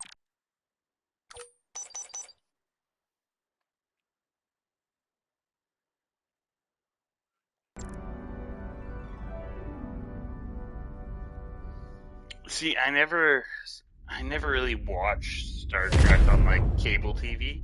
I mean, I did watching it, and where my love of it came was growing up and my father watching it on cable. But then when I really got into it was like after I grew up and moved out, and then started watching it on my own. I was able to just basically binge watch them all Mr. on the Diaz, streaming I services. understand you have already discussed the warp drive failure with Ambassador Spock? I have. It is imperative that the Ambassador's shuttle be flight ready. I need you both to ascertain the root cause of the system failures he encountered. I'm surprised, Commander. I thought you would have wanted to work on Ambassador Spock's shuttle yourself. I respect the Ambassador and his many accomplishments, but I do not derive any satisfaction from interacting with his shuttle as if it were somehow transubstantiated through its association with him. Especially when I have the entirety of this starship to concern myself with.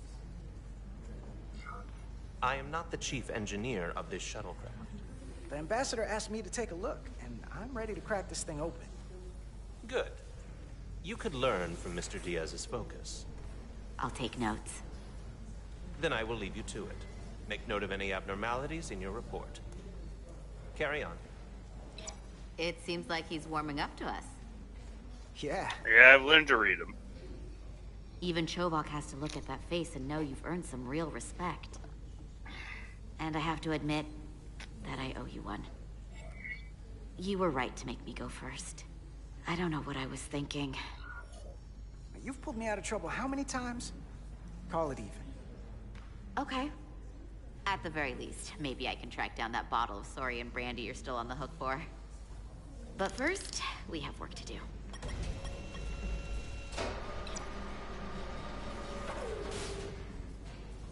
Ready to go? All set. Let's run the diagnostic. On this first playthrough, I'm just trying to be like as good as possible on figuring out everything I can do to. Oh, look at how his hand moves like into his body. Anyways, what I was trying to say is I'm trying to figure out the best I can do to make everybody green. She sent me a Priority 1 dispatch right after your conversation. I'm happy for you. Both of you. Thanks. On my next playthrough, I might do everything possible to piss everybody off. Don't screw this up. Because I would be very unhappy if you tried this out and then, I don't know, 6 weeks or 6 days later, I have to start splitting holidays between the two of you. All because things went south and you're not on speaking terms. That just isn't gonna work for me. We're good friends. I can And be I straight up know with you. you'll respect that. Are you upset? Not on your life, Diaz. But you need to be careful. I like my friends and I like our group. I don't want to lose that. Is that thing done? Yeah, it's wrapping up. Let's see. The relays along the primary EPS are blown. The backup relays are all intact. An EPS overload from the warp drive could cause that. But how did the shuttle end up dead in the water? Huh. Well, maybe the ship's data recorder can tell us something.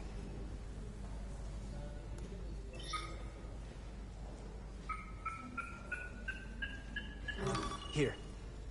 They were only about 8 minutes from their plotted warp point. No faults, just those warnings. What are they? I don't want to know why. Subspace variance out of tolerance. You stopped being. What does that mean? It means Or the going main for navigation green array lost halfway sight through. space somehow. Will the array going offline cause that? Yes, but it should have also thrown a fault code.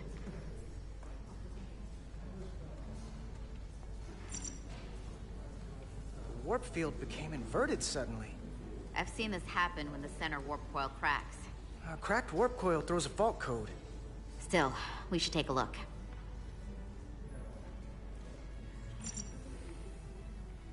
There was a complete warp cascade failure. Wow. They're lucky the shuttle didn't turn inside out. Makes me think the computer panicked on the warp field equation. Any one of these failures should have thrown a fault. If it was caused by a system failure. None of this caused the relays to blow. Roll forward to when that happened. Yes, ma'am. So here, they take a moment to get their bearings and they attempt to re-engage the warp drive. There. That's the relays blowing. And look, there's another warp system alert. They're all the same. Subspace variants out of tolerance, or warp inversions.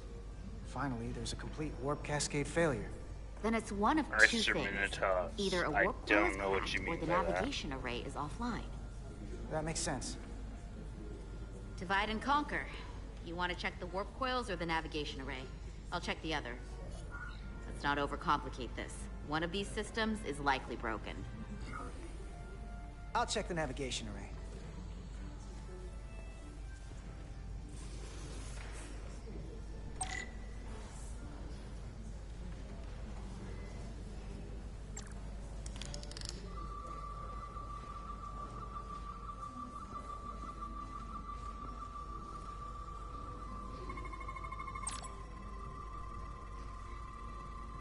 Always wish I got more into Warhammer. I've done a little bit with it, but not enough to have any type of knowledge about it. Some objects you scan will activate a deep scan. During deep scan, use L1 and R to switch between different scan modes to search glowing object. The mode indicators on the tricorder will blink if there's an object to find in that mode. When you have scanned all objects, the frame will change color. Hold L2 to analyze the data to finish the scan.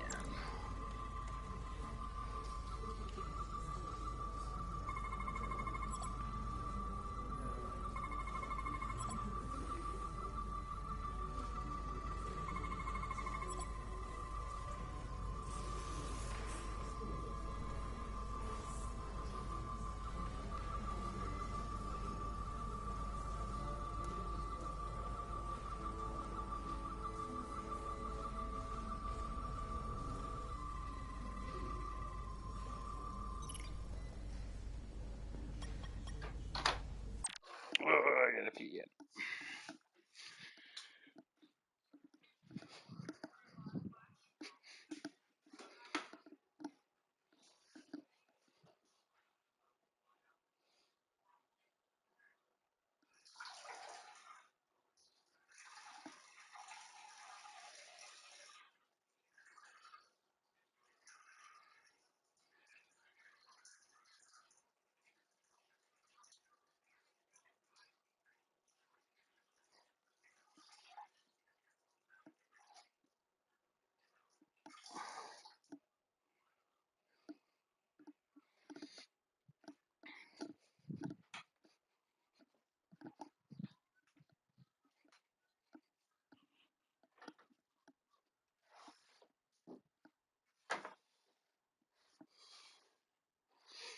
I do gotta say though, for a younger buck, you sure are interested in the older series of interests.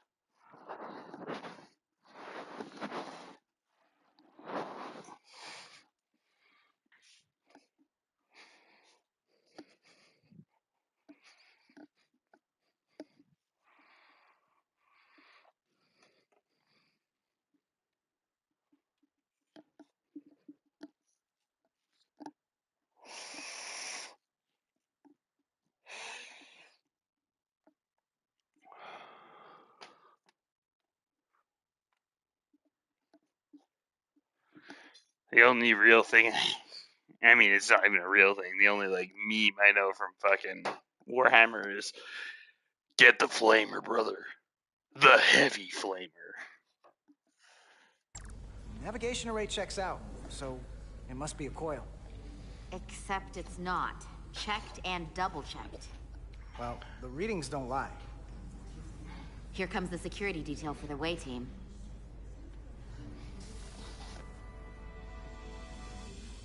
No, is this already where she's gonna die? There's no way. There's a third person that keeps showing up in the stream, but they don't talk. Unless it's a different third person every time.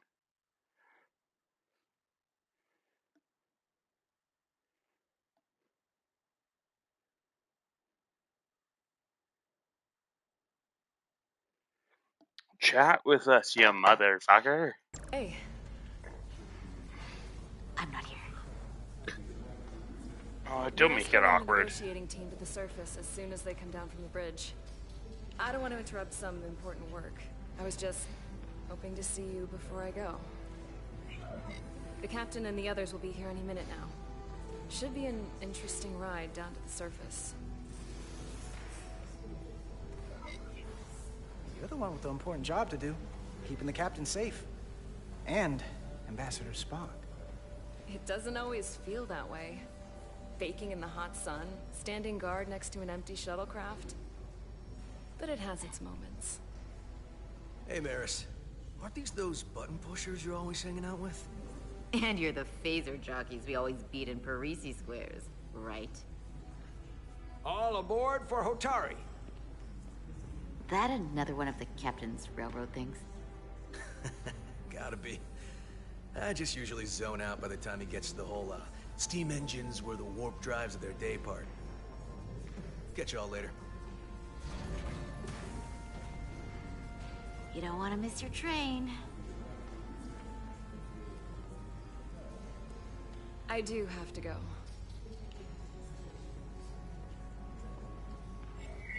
Not gonna lie, I'd rather not leave right now. More important things on my mind. Go on. Do your job. I'll be right here waiting for you when you get back. You better be.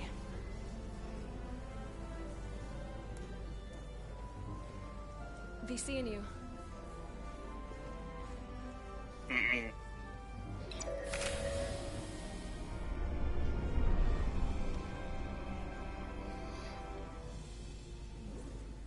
Etzelarda Diaz. If you could float back down to reality, we still have a ways to go. All right, where were we? Right. So the warp coils in the navigation array are fine. It's really hard being a small-time streamer, really. People just don't stick around and hang out. Every once in a while, I get an awesome friend like you, and I can't appreciate that enough, but I just can't seem to jump big. I like it. Okay, the nav computer is patched into the ship. The ship's computer can double-check our work. If the shuttle's nav computer is putting out false data, we'll know it. Let's run through the shuttle's logs again. Running now.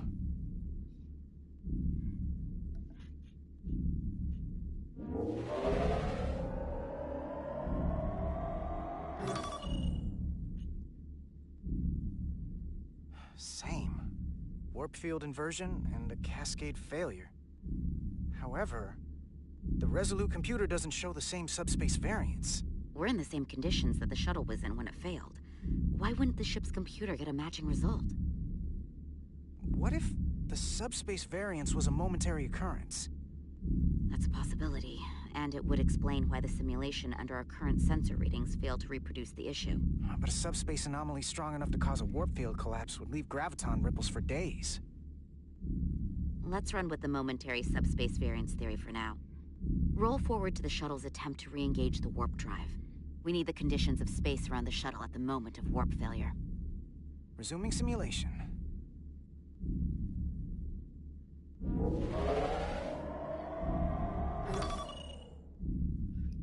You are correct about that. Warp field calculation. Cochrane formula variables are out of range. That right there. Take the shuttle sensor data from that moment. Computer, why did the warp field calculation fail? Warp field pressure returned non-orthogonal. Results are undefined. That doesn't help. Wait, what if we use a different ship? Put the Resolute into the simulation instead of the shuttle. Yeah, it should warp just fine. Unless... Computer, run the simulation with the Resolute. Resolute simulated. Computer, give me manual control on the warp power. Static field intensity, warp 1.1. 1.2. destabilizing. Error in warp field calculation. The warp drive has experienced a system-wide cascade failure. Warp field collapsed. Subspace variance is out of tolerance. Cochrane formula results are undefined. Bingo. What-o? The same moment when the shuttle failed to warp, so did the ship. Whatever happened to the shuttle just happened to us. The Resolute will not sustain warp. We can't leave Hotari space.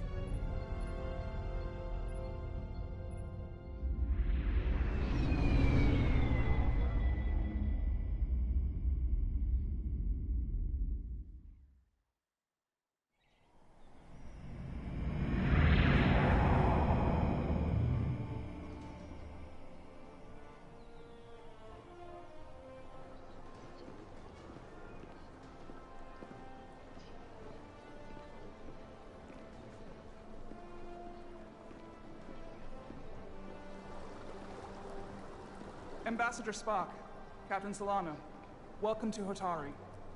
We are honored you've come. My name is Tylos Altaris, Minister of Diplomatic Affairs. The honor is ours. And this is Commander Jara Rydick, first officer aboard the USS Resolute.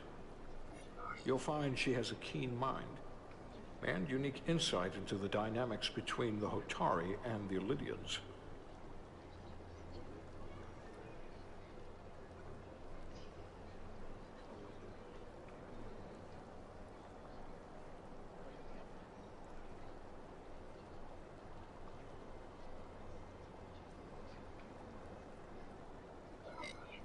We are honored to be here, as representatives of the Federation. I'm so glad. These must be the representatives of the mighty Federation. The reigning authority in the galaxy. Or so we've been led to believe. Whether that's true or not remains to be seen. But, either way, we're grateful you've made the time to come to our little corner of the universe. And you are? This is Galvin, and this is Citron, the heroes of the revolt in the mines.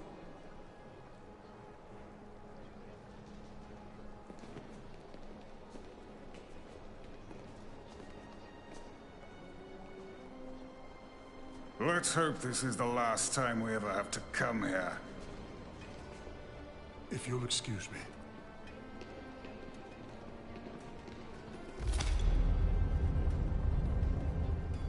I think we're about to begin.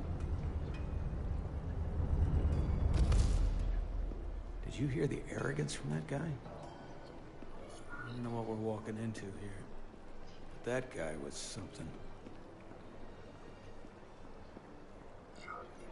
Something about his tone tells me this won't be easy. That was my sense as well. I doubt he speaks for all of Hotari. So I would urge patience until we speak with their queen.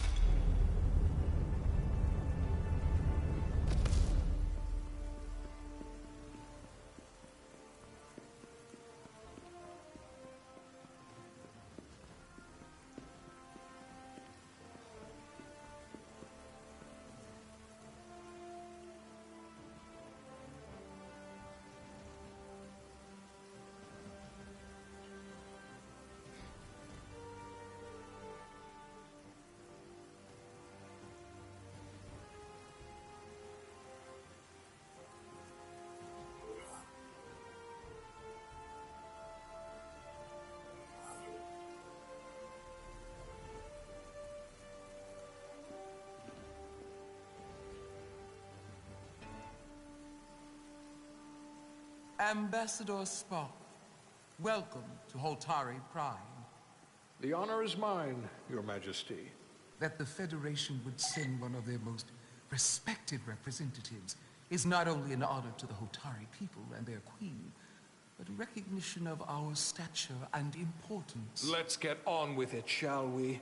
With all due respect to the Federation and their ambassador, they have no authority here. We are not members of their alliance. We are not subject to their rule, nor yours. We demand the immediate return of all mining operations to Lydian control, as it has been for centuries and will be for centuries more. That has always been our understanding. That understanding has changed. Then you invite war! And if you cannot remain silent, you will be silenced. But his point is well taken. What is the Federation's interest in this matter? Perhaps you would have us trade one oppressor for another? The Federation remains neutral. Our only interest is the peaceful resolution of this conflict. We are here at your request, Your Majesty. For now. Saying this wouldn't be easy was an understatement. I thought they wanted us here. Was there something you wanted to say, Captain? Oh, no. My apologies. And what about the Kobliad? She's not She part can of... speak for herself, can't she? Then let her.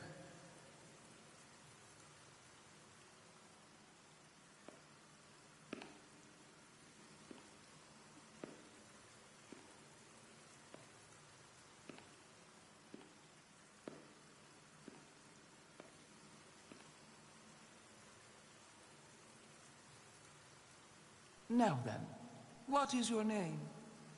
Commander Jara Rydek, Your Majesty. Being a Kobliad, you would know better than anyone. Your people suffered brutal treatment at the hands of the Cardassians. Their injustice towards the Kobliad is as unimaginable as it is unforgivable. Not unlike how we have been treated by the Alidians. As much as they'd have you believe they are the victims here, remember it was the Hotari who attacked us. Hundreds of innocent Alidians were slaughtered without mercy in those mines. The blood is on their hands, not ours! Quiet! If after all the Kobliad suffered, you finally had the chance to right that wrong, to get out from under their control, would you take it? Or would you negotiate a peace?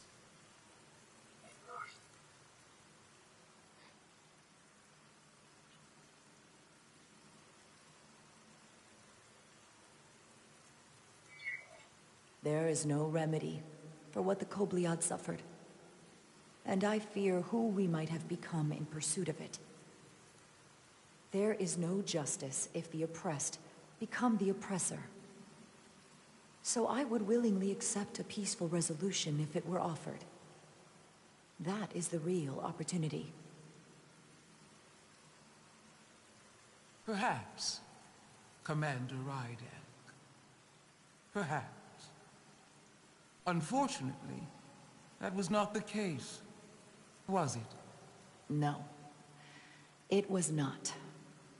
Peace is often elusive to those who need it most. The Federation is the most powerful, most advanced alliance in the galaxy. It's widely known we have an abundance of dilithium in our mines.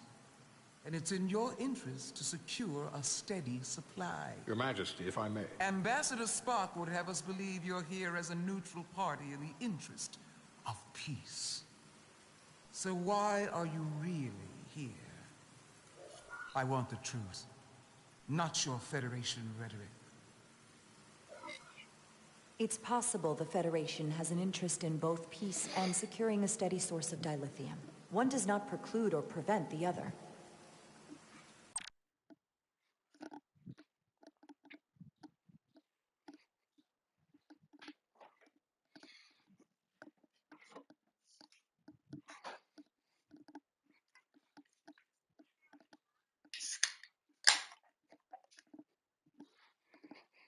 But that's just my personal opinion. Given the Federation has done business with the Alidians for decades, I would agree. It's entirely possible, if not highly likely. What they haven't said, but cannot deny, is a simple truth. The dilithium trade would not and will no longer exist without Alidian involvement. We created it for the benefit of everyone, especially the Hotari. Always about resources. We've given them warp technology. We've let them share in the profits. We've made their lives infinitely better than before dilithium was discovered. All of that goes away if the Federation turns a blind eye to their treachery. That is enough of your lies! The Hotari are quite capable of running the mines. We've done so for centuries. So tell me, who deserves control of the dilithium trade and the mines on Tau? Who should the Federation recognize? The Hotari or the Elidians? Can only be one or the other, not both.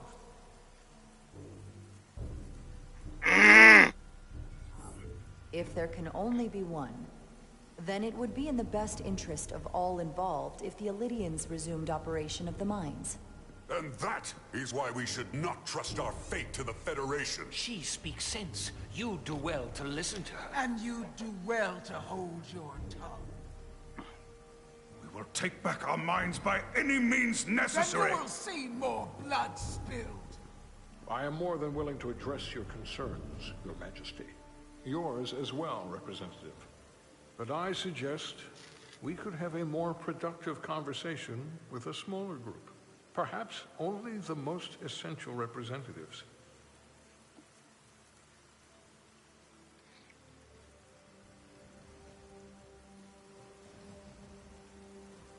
I would agree, Ambassador Spock. You asked me the question, and if I'm gonna pick the question, the Elidians clearly have fucking military superiority. The only reason you guys got the mines is because of this fucking storm. I think this is best If it wasn't for the storm, you would have got shit on. Experience in diplomatic matters.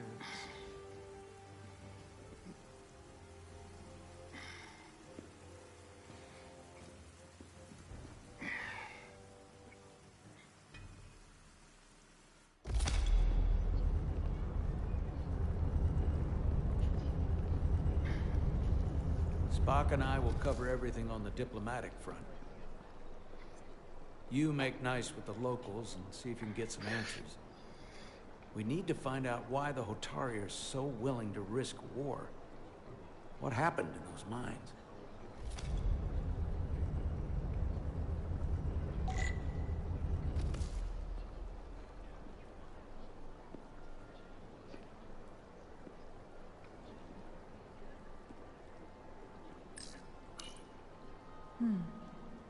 Soothing.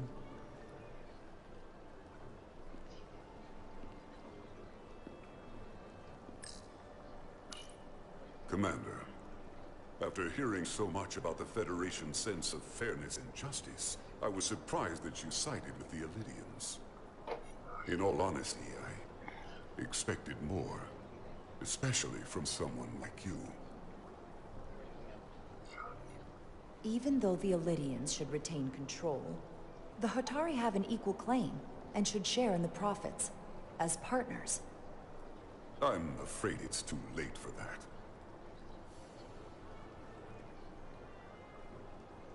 I assume you were there the day the mines were seized from the Elidians. Not seized. Reclaimed. And restored to their rightful owners. Yes, I was there. We had to be decisive, before the Elidians could even realize their worst nightmares upon them. I'm curious why the Elidians haven't fought back. They have the ability to retake the mines anytime they want. Ability is one thing, courage is another. The Elidians know any hostile action on their part will not end well. They respect one thing above all else, and that is force. The greater the force, the more certain the outcome. Any talk of making peace is just that, and worth little without the strength to secure it. Which makes me wonder about your ship, the Resolute. Undoubtedly the Federation's finest warship. Ready to contend with anything the Elidians might have in store. Or is that not true? Maybe I've misjudged it.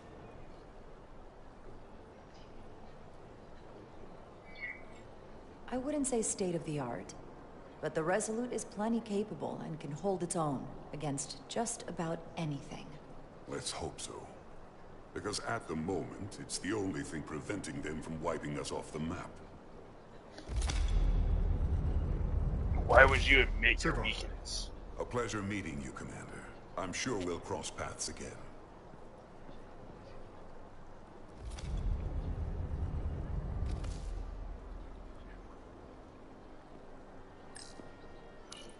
Commander Rydek, I have to admit, I was surprised when you said the Elydians should control the dilithium trade.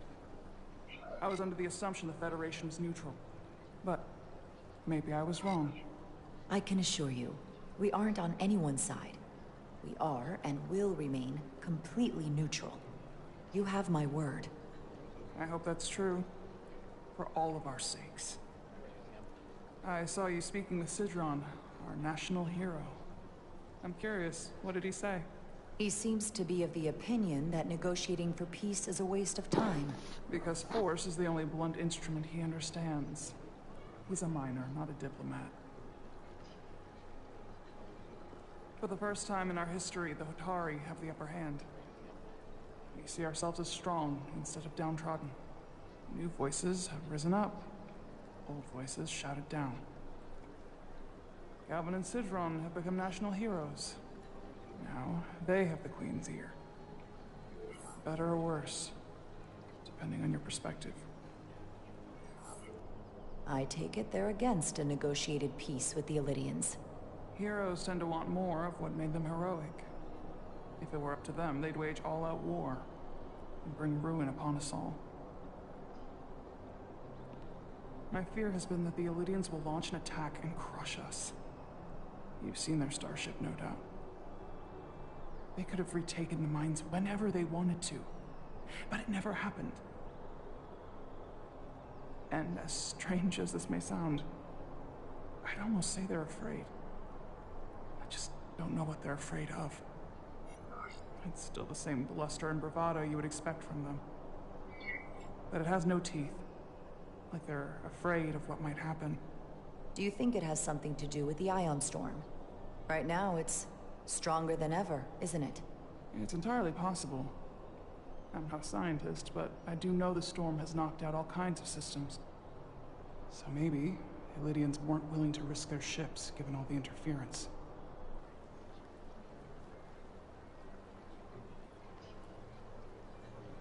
Since the day of the revolt, Galvin has seized control of the mines and restricted all access.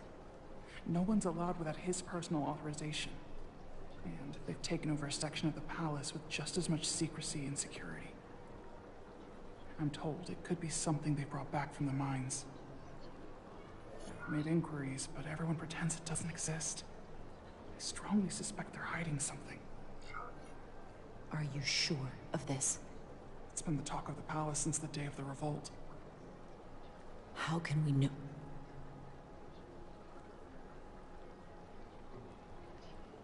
I'd better see what's happening.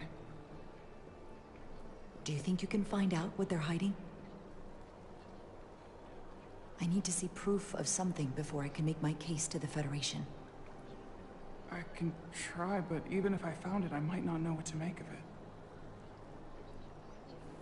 Take this. You can use it to capture whatever you find, and then send it to me.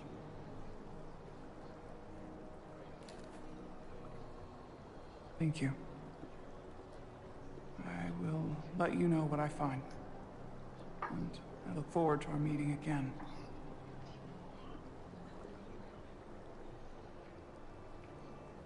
Sorry, I don't mean to bother you, but I couldn't help but notice you were speaking with the Hotari this whole time. I figured it might be useful if I offered another perspective. Of course. I have to say, I fully expected you to side with the Hotari, but obviously the Federation wants a steady supply of dilithium, something only we can offer.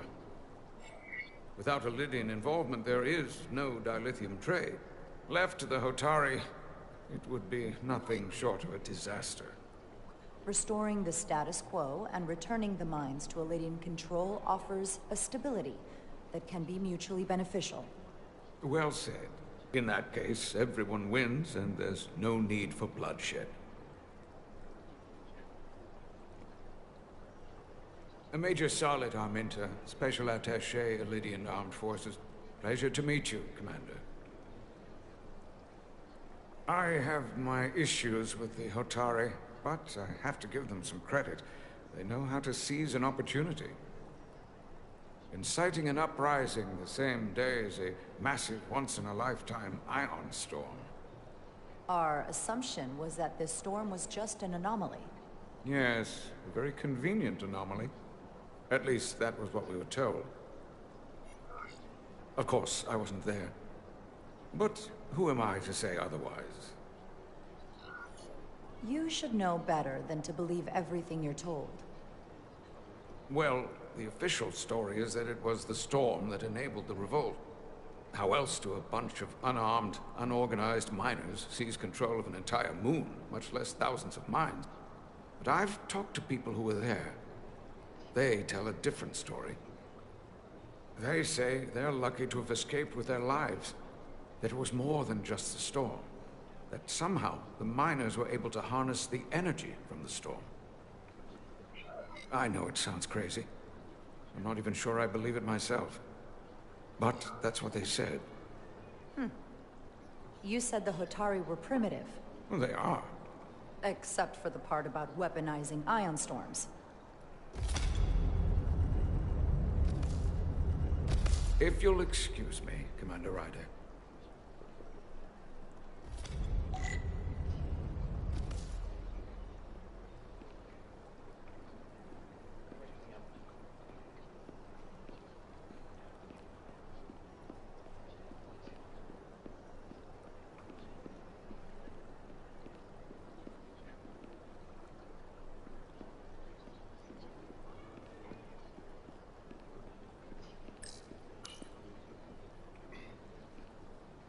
They seem proud of their culture.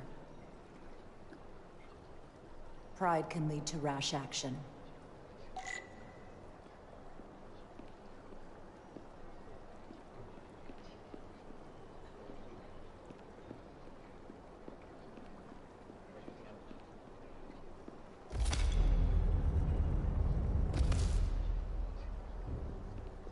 Well, that was a disaster. What happened? The Hotari refused to concede anything, so the Elydians stormed out.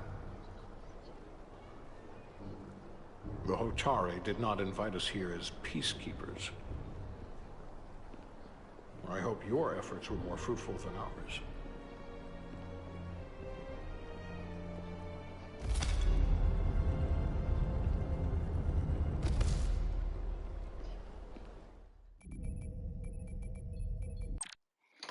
Ooh, I gotta pee, and I think I need to smoke after that.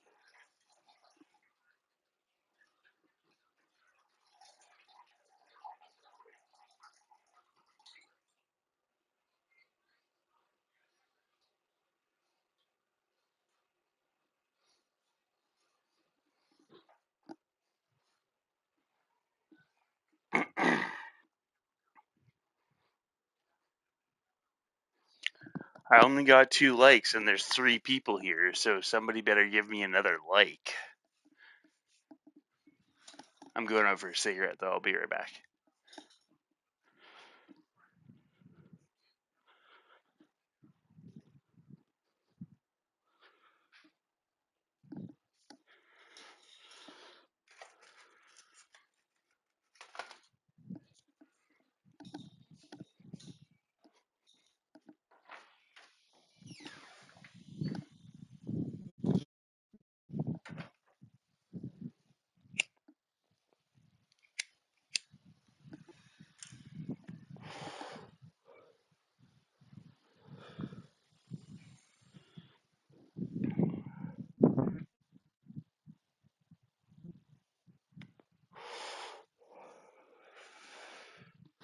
There's me and Bailey in this chat and one other person, but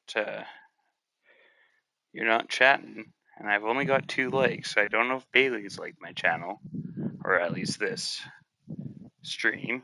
But my third person, hit me up with a like. You're going to help with the algorithm. I'd really appreciate it.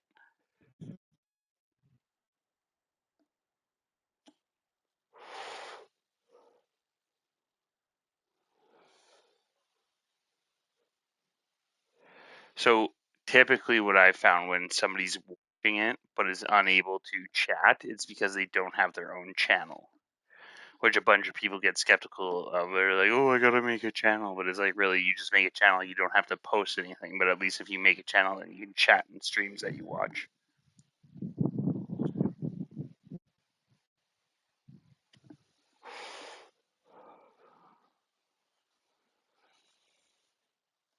Oh, but you're saying YouTube TV. I don't know anything about YouTube TV. So yeah, like if they're, I guess if they're like watching it like on their smart TV or on some other console, it doesn't have the ability for the chat function. That is quite possible.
But still, nonetheless, Bailey, I repeat my appreciation for you hanging out with me, because even if we don't get any more viewers tonight, your constant viewership will go down into the algorithm to help out.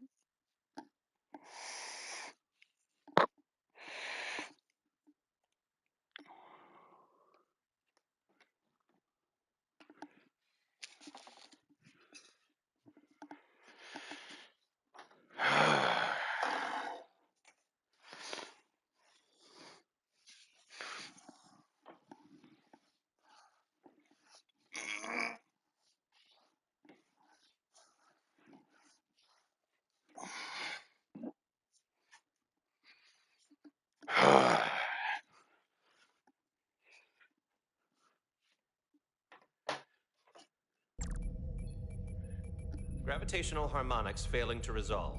Warp bubble stability degrading. Increase output to maximum.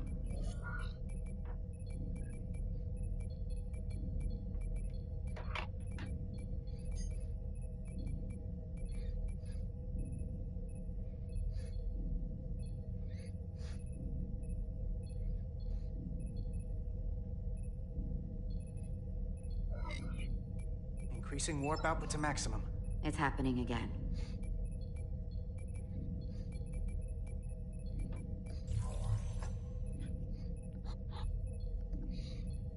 It is evident that presently, the Resolute cannot achieve warp propulsion. Since our diagnostics rule out any problems with our warp systems or anything about the ship, the problem appears to be the fabric of space itself. Space itself? You're saying something about this region of space prevents warp travel? Prevents it, or can't sustain it. However improbable, that appears to be the case. We need to know more. Well, couldn't we slowboat it out of here at impulse speed? It may come to that, but we don't know how far this warp dead zone extends. Captain Solano is on his way back from the negotiations, and I want to have some answers for him when he gets here. Indeed. Given the facts at hand, we may be able to deploy subspace probes around the ship to construct a clearer picture of the phenomenon. Around the ship. I'll prep a shuttle.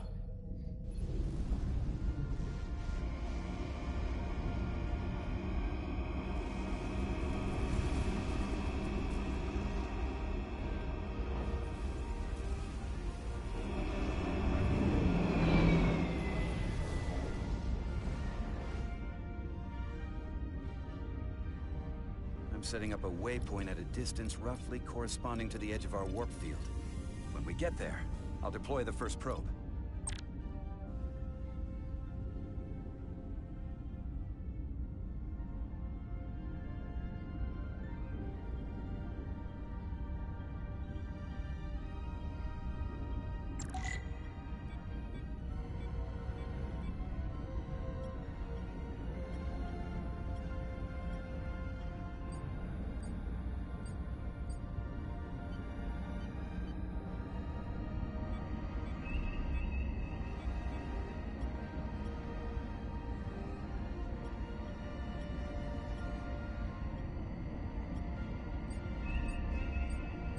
Commander Westbrook, the Resolute systems are calibrated to receive the probe's readings.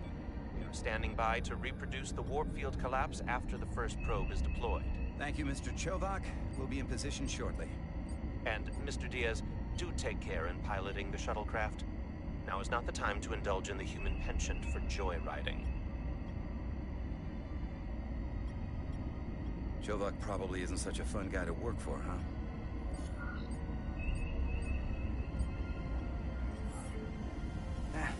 I just don't take it personally.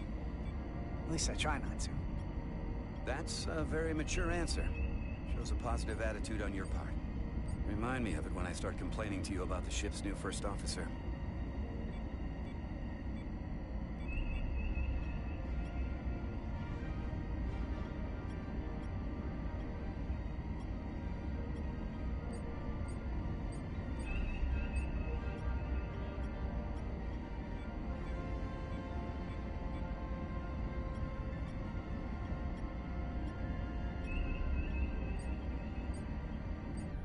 This is far enough.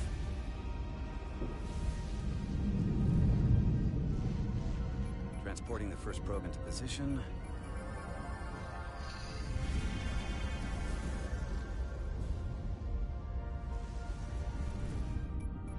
Westbrook here. The first probe is deployed. Understood. We are reading it. We are about to replay the simulation.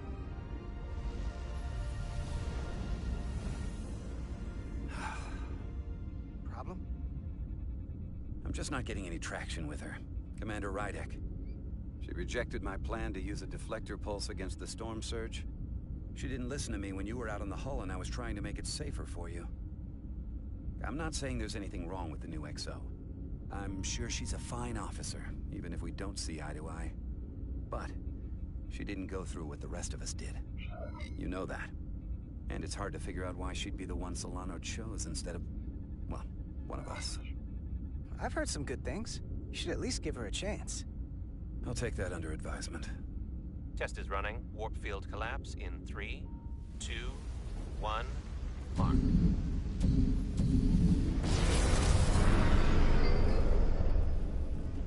Whoa. All right, that is definitely a problem with the fabric of space. We need to get another probe out there.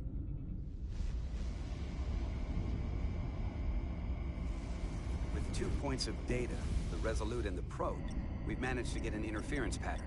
I'm setting a waypoint to a particularly strong area of interference. We'll deploy the second probe there.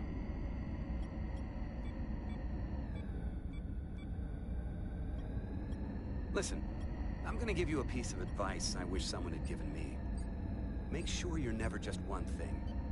Don't get so focused on what's in front of your face that you lose sight of the big picture. Before Rydek showed up, the captain pulled me into his ready room and told me he didn't think I had the people skills to be first officer. What a load of crap. I mean, if he'd said that about Chovak, sure. I appreciate the advice, Commander. I'll make sure I keep my options open. I don't need to tell you how to operate. You're already well on your way. You're a capable engineer. You're good in the field. Keep up the good work. And who knows? A solid jack of all departments like you could be Commander-in-Chief of Starfleet one day. Hell, Admiral Jellicoe started as a shuttle pilot. And there are places to go in the enlisted ranks, too. Of course, if you get an officer's commission, they'll put you on another ship. I love it. So put me up for promotion. I'm ready for my next challenge. Well, I think you're going to have to prove that to your boss, Chovak, first. He's the one who has to put you up for consideration. If I were first officer, it would be different. Well, then I'll just have to change Commander Chovak's mind. I'll work hard and better, and he won't be able to ignore it. You've got grit. I'll give you that.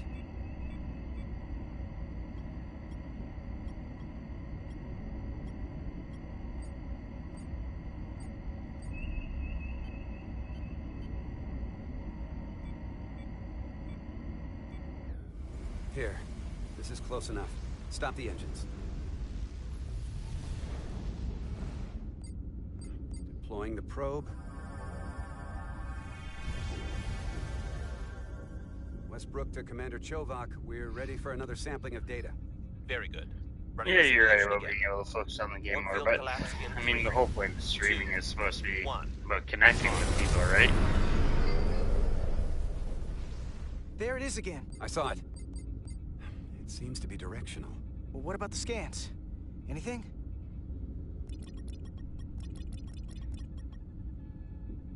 Here's the readings in relation to our local space.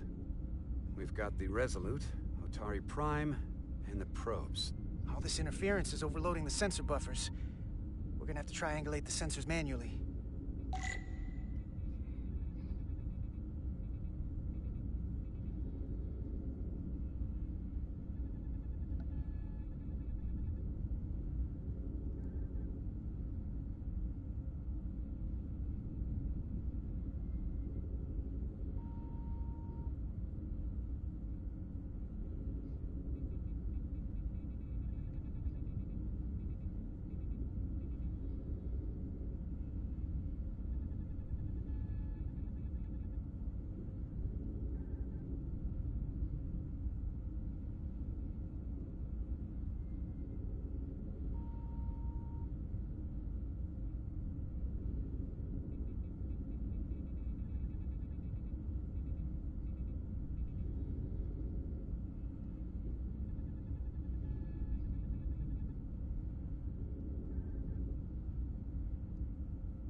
We got something. These markers indicate peaks in the gravimetric interference patterns. Let's see if I can find some more.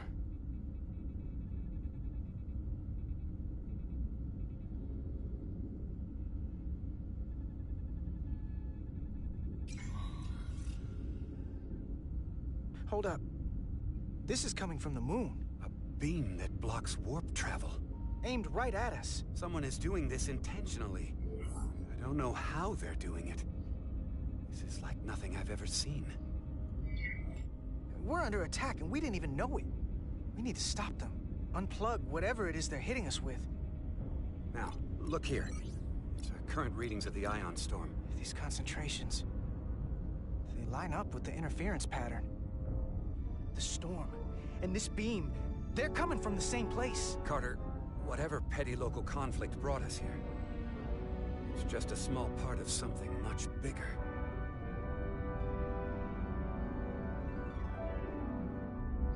You're not wrong there, because I am very interested in this. Presently, we don't have an explanation for how they're doing this. One thing is clear. This is no fluke. Thank you, Mr. Westbrook. I want a full briefing when I'm back on board. I need to grab a beer.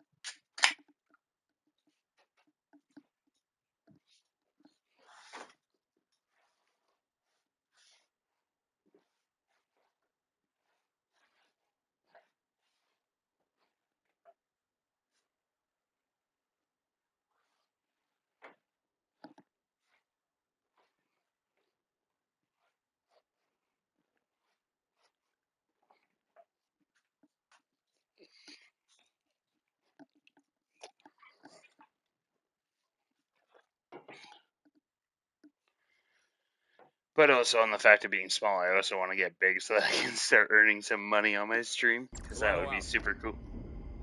A targeted weapon that inhibits warp travel. Coming from the moon Tau. That would explain the difficulties my shuttle encountered. More importantly, the tenor of the Hotari during the negotiations. And here I thought the Illidians would be the problem. Coming to peace talks in a warship. This wasn't supposed to be so complicated. We're right to be worried. If they're targeting the Resolute and we can't go to warp, that effectively leaves us at their mercy. Which puts us in a rather difficult position. Especially if they have more tricks up their sleeve. Tylus, the Hotari representative, said she thought they found something in the mines. Galvin and Sidron brought it back to the palace, but they're keeping it under tight security. She's going to investigate it. I gave her my tricorder. I expect she'll contact us soon. You found an ally. Why would Tylus help us? Go behind her people's back? It's a fair question, considering.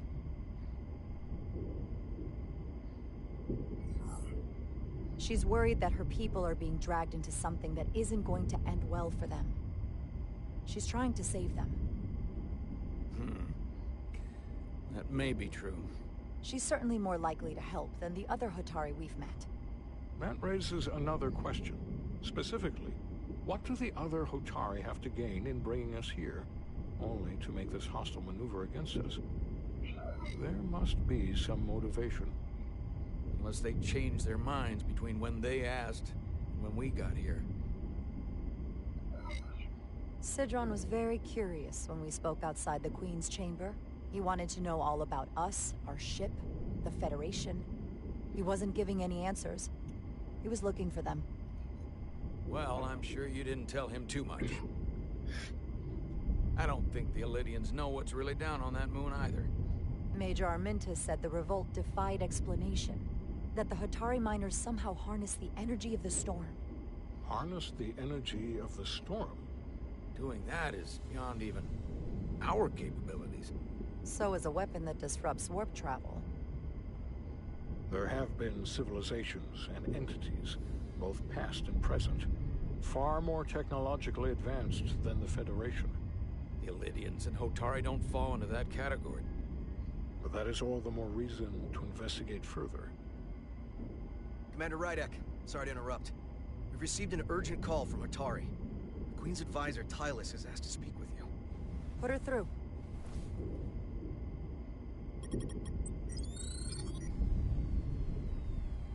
Galvin and Sidron are still with the Queen. I've enlisted help to gain access to the room they have under guard. I don't have much time. I'm not supposed to leave my post. It's only for a moment. I so appreciate your help.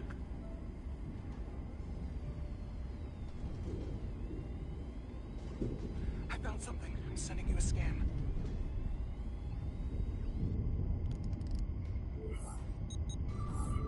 Got it. Tylus, if we needed to gain access to the mines on Tau, is that something you could help us with? I suppose it wouldn't be easy, but I have to go. Tylus. Can we reconnect? Sorry, Captain. We've lost all contact. We can only hope she escaped without harm. I want to go to bed, but this is just so intense. It's hard to tell.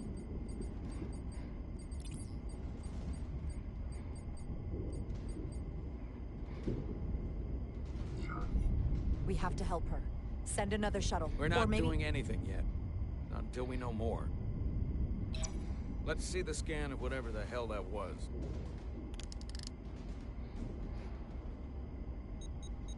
Tylus suspects this came from the mines on Tau.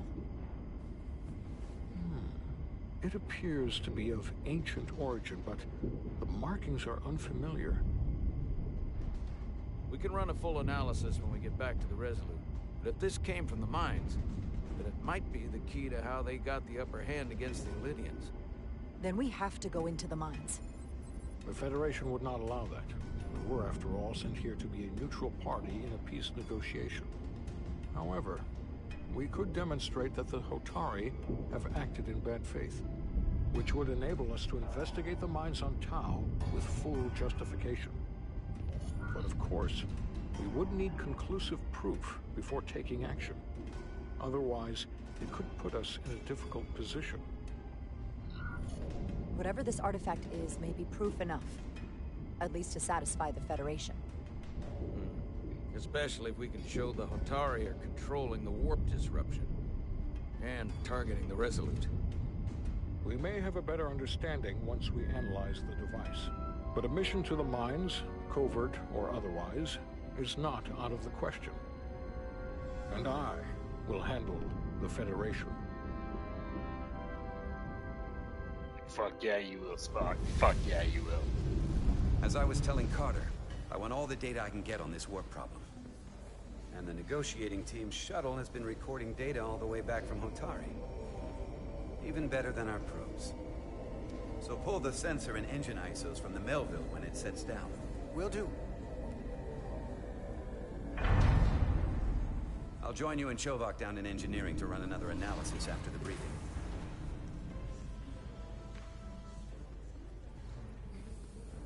I didn't like this warp problem when we thought it was some astronomical anomaly. And I like it a hell of a lot less now that we know someone is doing it to us. How does it work? What do we even do about it? What do you say we pull these chips and find out? Took some damage on the way.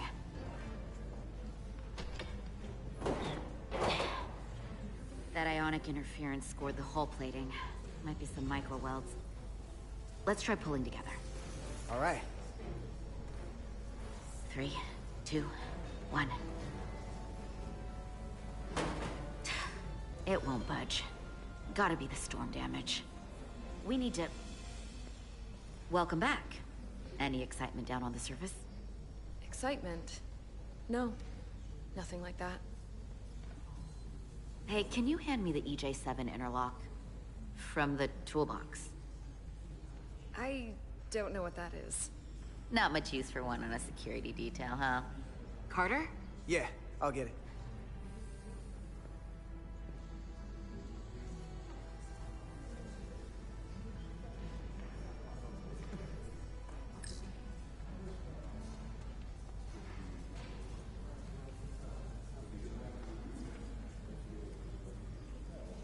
No, Diaz, you're distracted.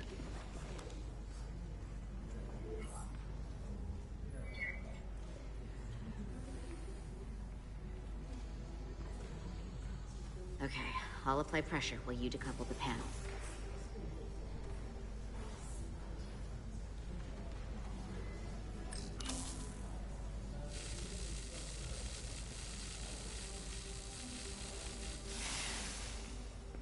Here, I'll help.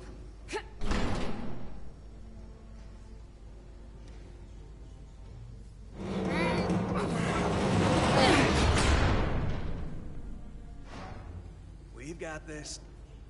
Open up and say ah. Thanks for the hand. We have to get these isolinear chips down to engineering. No problem. You really know everything about these ships, don't you? The tools, the systems. Like a walking Starfleet technical manual. Oh, I thought security was the detail to be on. Now all of a sudden you're interested in engineering? Just the engineer. Come on, start pulling chips.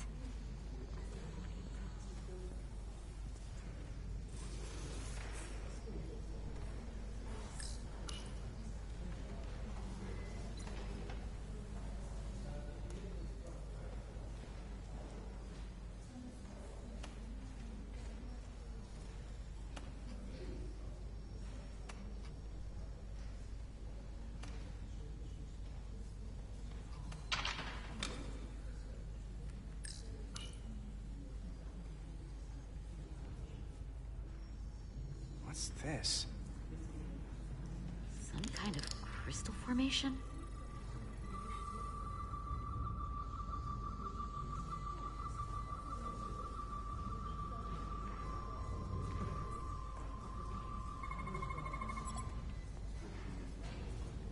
Whoa. This substance is a quantized spin crystallization of hydrogen, carbon, and lithium. It's emitting tetrametric pulses at an interval of 3.8422 seconds. Quantized crystallization isn't natural. I mean, it's only theoretical as a means to engineer matter on a subatomic level. What's it doing in there?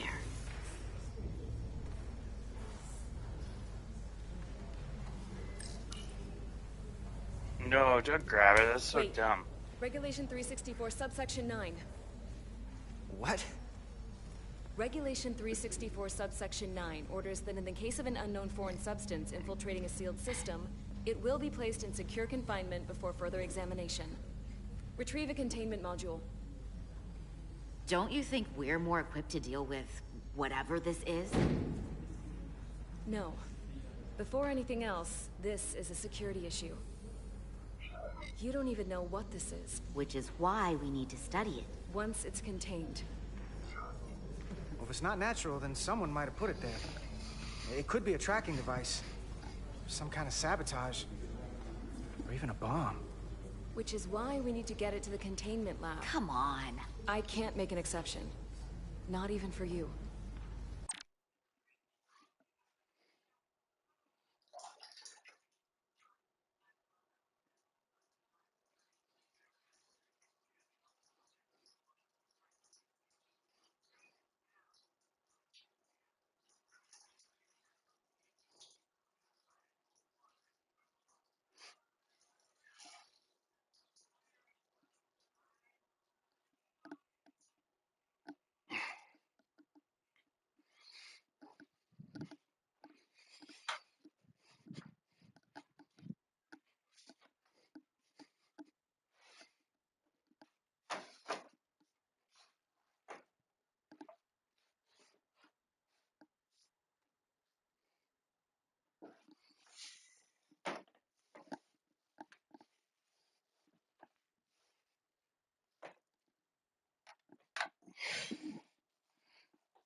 Unless it's abundantly clear to not follow protocol.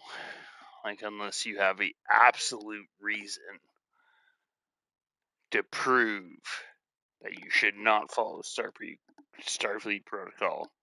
Always follow protocol.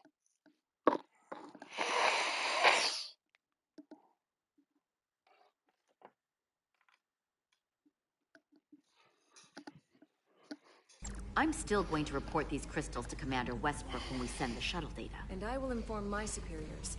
I'm taking this just as seriously as you are. But I overheard talk about the warp disruption on the shuttle. Now these crystals? Maybe this situation is more than we can handle with just a science vessel. We could trigger a distress call, get Starfleet to send more ships. Or I could send a message to my old CO on the Adirondack. Get some combat-tested vessels. We shouldn't do this alone. Miranda, you gotta be more careful. Someone hears that, they could think you're talking mutiny. I'm just trying to figure out how we can help. Okay, stand back.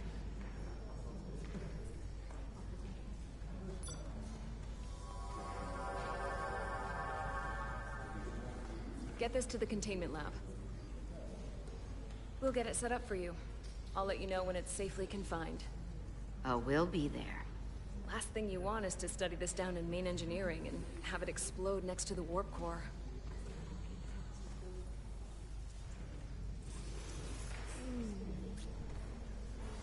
Almost forgot. Can't have that.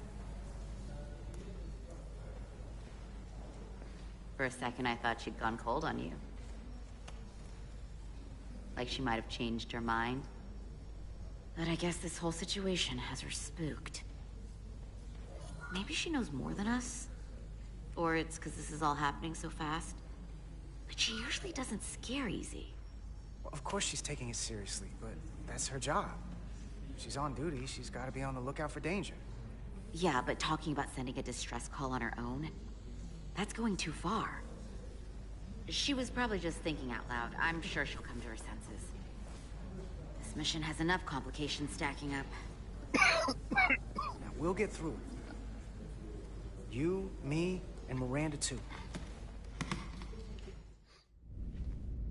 Commander Rydek was able to work behind the scenes during the negotiations and made contact with a representative from the Hotari delegation named Tylus.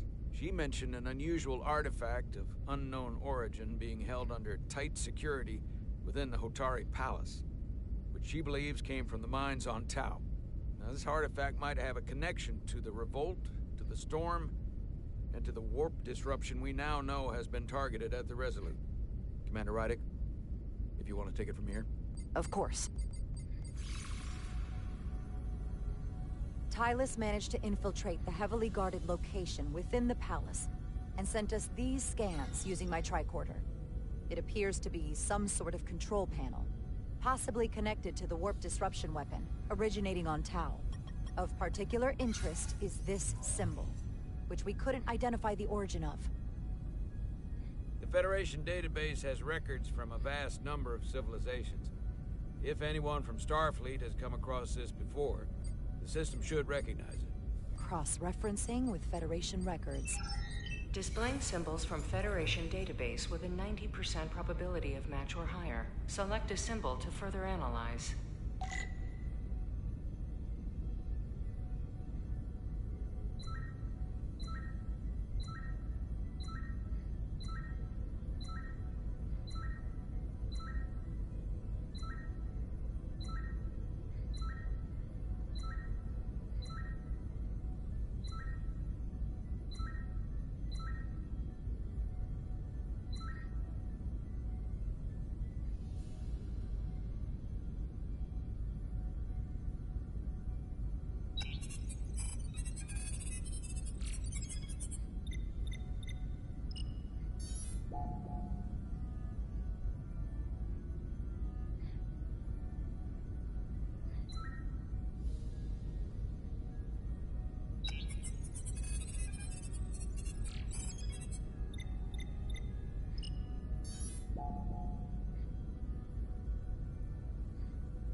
.2% match. Got it.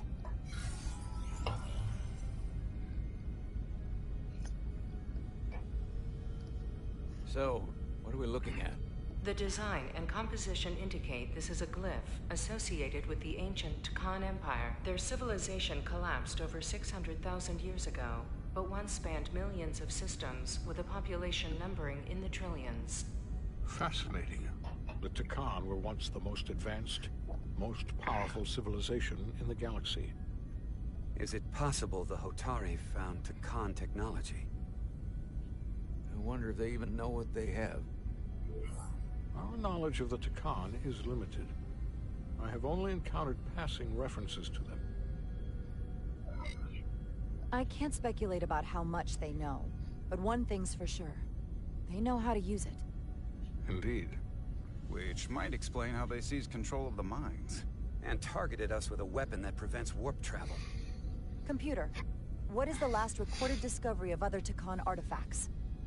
On stardate 41386.4, the USS Enterprise D, under the command of Captain Jean-Luc Picard, discovered a Takan outpost in the Delphi Ardu system.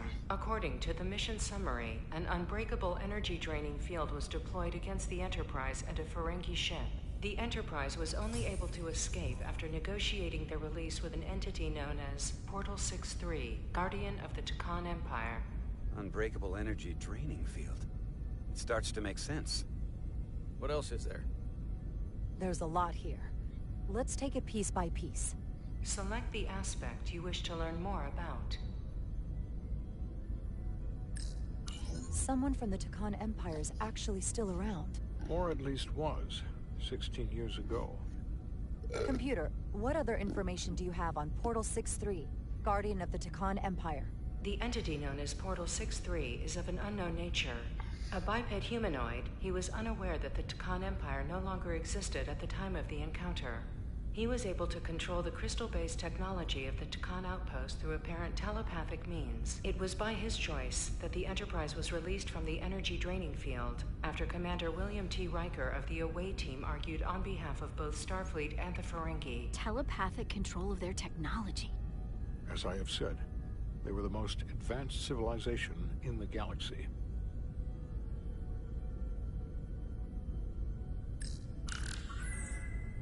There appears to be some sort of restriction order from Starfleet. Computer, explain this restriction. A Starfleet directive similar to General Order 7 forbids entering the Delphi Ardu system or attempting to make contact with Portal 6-3. Starfleet doesn't throw up a no trespassing sign for just anybody. I suppose it makes sense considering what happened to the Enterprise D. What sort of planet is Delphi Ardu 4? Delphi Ardu 4 is an M-class planet, a barren rocky world with little to no vegetation and frequent ion storms. The giant crystals that grow there absorb energy, but it is not understood how they do so. The entire Delphi Ardu system, consisting of 11 planets, was considered completely uninhabited until the encounter with Portal 6-3. Frequent ion storms. That can't just be a coincidence. The technology to capture and hold the Federation flagship would have to be unbelievably powerful. Computer, what else can you tell us about the energy-draining field the Takan used? The Enterprise D was unable to break free on its own. The precise nature of the technology was never fully understood. Only that the crystalline technology used was beyond the comprehension of then-current Starfleet science. The engineering team found a quantized spin crystal formation in the shuttle you took to Hotari. They registered tetrametric radiation coming from it. We have Takan technology on board right now? We might. I'll run a full analysis in the containment lab. The Elydians should have crushed the revolt. But if the Hotari have Takan technology and can control it, I see why they're willing to negotiate peace. For all we know, this could be just the beginning. And we're up against something greater than we can imagine. This kind of power in Hotari hands, it could be dangerous. For everyone. Agreed. Which is why we should find a way to neutralize it if we can. If it helps, we've been able to triangulate the source of the ionic interference and warp disruption to a specific mine on Tau. Engineering used the latest data from your shuttle to pinpoint its origin. There. So we know where to look. We need to know what's down there, what the Hotari are hiding, to better understand what we're up against, and to neutralize it if we can. Captain, embarking on a mission to the Hotari moon would not be viewed favorably by either side. However, given the circumstances, we are entirely within our rights to defend ourselves.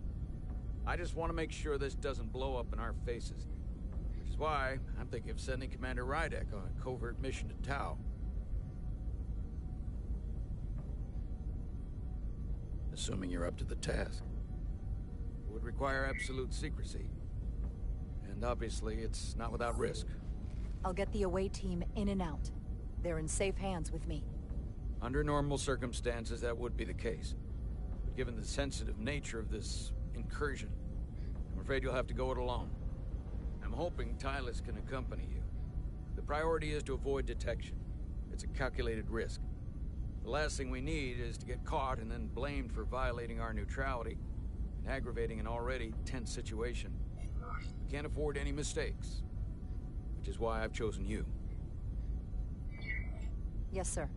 I'll do everything in my power to make sure no one knows I'm there. Good. Of course, you'll have full support from the Resolute. And we'll make sure we take every precaution. Every precaution. Get in touch with Tylus and make the necessary arrangements as discreetly as possible. Bridge to Captain Solano. The Illidians have moved additional ships to the edge of the Hatari system. Current heading is straight for the homeworld. Understood. It would seem we no longer have the luxury of waiting. In that case, may I suggest you and I return to Hatari Prime? Doing so will provide Commander Rydek as much time as possible to complete her mission. Agreed. We'll hail the Queen's delegation from my ready room. We all know what we need to do. Dismissed.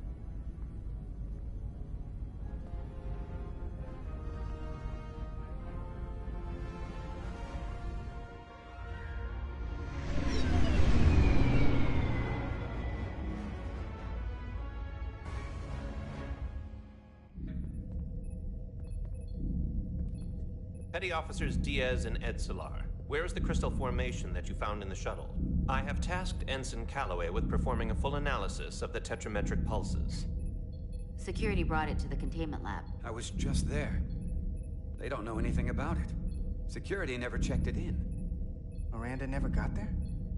She's the one that had the crystal formation? Yeah, her and the rest of the security detail from the negotiations. Diaz, Tamaris.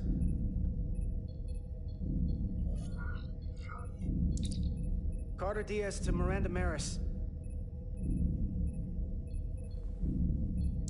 Commander Westbrook to Petty Officer Miranda Maris. Respond. Something's not right. She's still on the ship. She has to be. Computer, locate Petty Officer Miranda Maris. Petty Officer Miranda Maris is in the isolinear storage array on Deck 5. I'll go find her. Good. I am sure Mr. Diaz can attend to this on his own.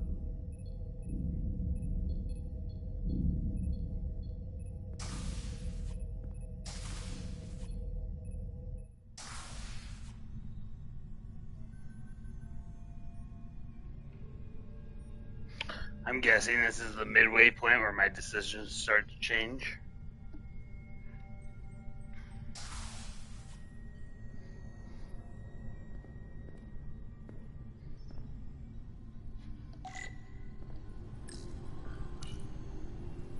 Someone improperly pulled these isolinear chips.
What the?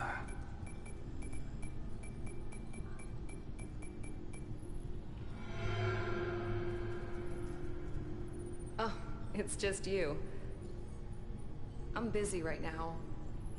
Why don't you come back later? I called you on the comm badge. Twice. Commander Westbrook, too. Why didn't you answer? Oh, I guess I was just caught up in my work. But I'm through here, so I can't stay and chat. I have other things to do. Sorry you came all this way for nothing. Well, hold on a second. Commander Westbrook said the crystal formation we found in the shuttle never made it to the containment lab. He sent me to find you. I don't know why he'd say that. I brought the crystals to the lab myself.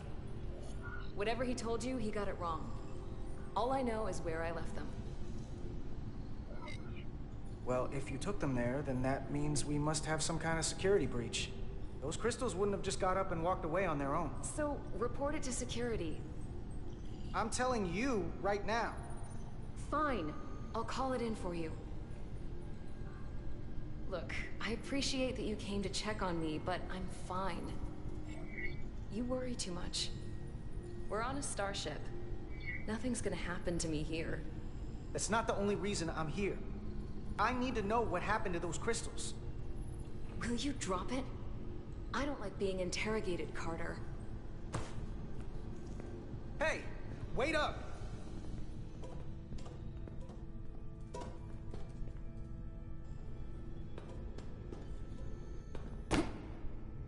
I'm getting some very mixed signals from you right now. I'm sorry. I'm under a lot of stress right now. Just tell Chovak or whoever I don't know where the crystals are, and let me go about my business. I know we have some things to figure out. I don't have time to stand around and debate with you. Not right now. If you won't give me a straight answer, you can tell them yourself. This doesn't concern you, so I'm good with that. Miranda, hold on! No. Get out of my way.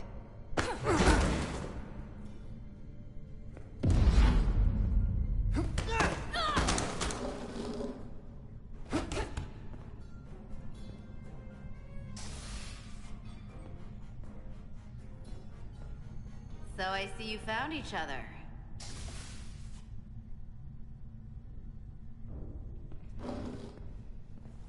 You were taking so long, the commander sent us to see what the problem was. Diaz, you were sent here with specific orders, and fighting your crewmate wasn't one of them. What the hell is going on here? Let's just let them explain. I'd like to hear that, because I know what it looks like. There's something seriously wrong with her. She's not herself, I'm telling you. What does that mean? It doesn't mean anything. Well, for one, she was copying data onto this. This drive is unauthorized. There are ISOs all over the floor. And that's why I was in here, investigating this situation. And when Carter came looking for me, we got our wires crossed. It wasn't anything more than that. Look, I wish I was wrong about this. That I was overreacting. More than anything. But I know what I saw. And it's not what she's saying. I can't believe this. I don't know what's going on here, but I think we need to call it into security. She can explain herself in the brig. Hold on a minute. We don't need to put this on anyone's permanent record. Carter said you're not yourself. If something's wrong with you, we should head to sickbay and the doc will fix you right up. Yeah, I haven't felt right since I came back from Hotari. I think I should see the doctor. You two know her? If you really think she's not well, we can take her to sickbay first. But what I know is this is a security breach, and we should treat it as such. Please, just let me go see the doctor. She did have a bumpy ride back on the shuttle. This is Petty Officer Diaz. I need a security team to Deck 5. This is unbelievable.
Rydick here. This is Zermatt. Any trouble getting to the surface? I'm really starting to miss transporters. As long as this storm is around, you'd better learn to like shuttles. But if you can find the cause of the interference, we might be able to get back to transporting. As if I needed another incentive. We both know there's a lot more than that riding on this. Fair enough. You'll need to get in and out of the mine undetected, so I hope Minister Tylus can help in that regard. So do I. And to keep this covert, we'll refrain from contact unless absolutely necessary. Understood. Rydick out.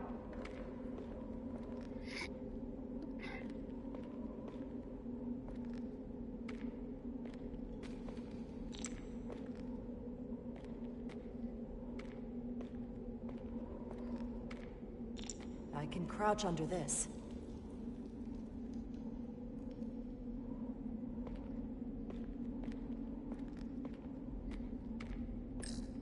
The ionic interference is coming from underground. I should find a safer way down there.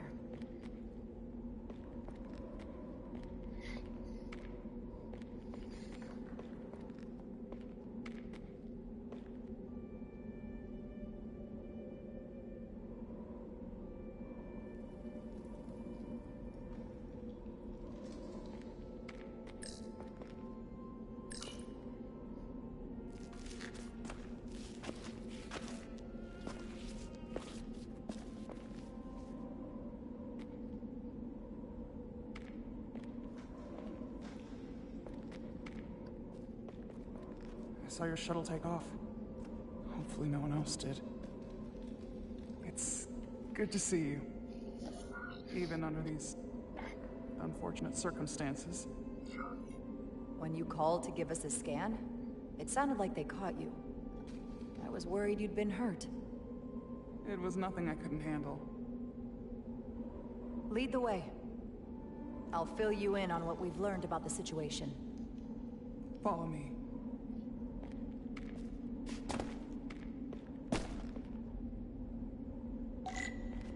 The device Galvin and Sidron brought back from the mines is being used to control some sort of warp disruption weapon that has the Resolute trapped in Hotari space. According to our readings, the power source for that device is on this moon, at the specific coordinates I sent you. That sounds impossible. But explains the rumors of the Hotari controlling the ionic storm. We strongly suspect the device was created by an ancient empire known as the Takan. The Takan? Once the most powerful civilization in the galaxy. But they've been gone for over 600,000 years.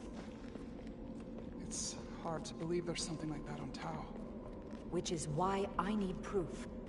If we find hard evidence that Galvin and his allies are hiding dangerous Takan technology, I can convince the Federation to let us intervene. Understood.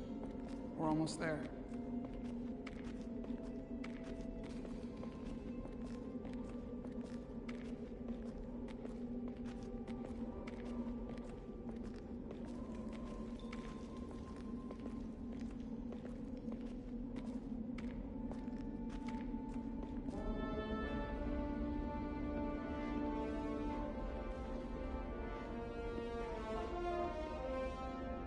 That's the mine?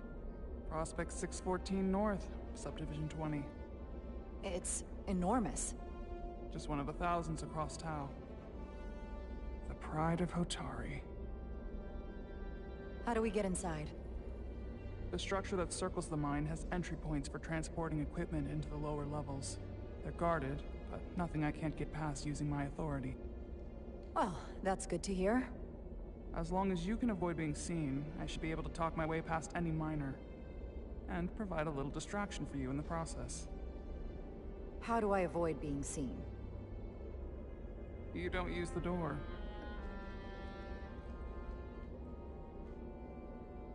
How dare you! Don't you know who I am? I am Tylus Altaris, Minister of Diplomatic Affairs. That's not... The Queen would be furious to hear you tried to deny me entry. The Queen? But I just... You just what? Just now realize the trouble you've made for yourself? And who exactly do you think you're going to report this to? Because I'll be reporting it as well, to someone much further from the ladder. You have no authority here. Do you understand who pays your wage, I can inform the Queen directly of this insolence. There's no You'll need regret for... everything you said here today. You should have opened the doors the second I appeared before you. That's not the protocol. I didn't know... Each second you delay my entry will be recorded, processed, and permanently marked on your record. I can't believe this. Does your brain function? Do you speak our tongue? Minister, I have orders. How could a fellow Hotari not understand this? You're digging your own grave. I've reached the end of my patience. Escort me to the maintenance bay. I told you I can't just... Now! But fine. A wise choice. Lead the way, and be quick.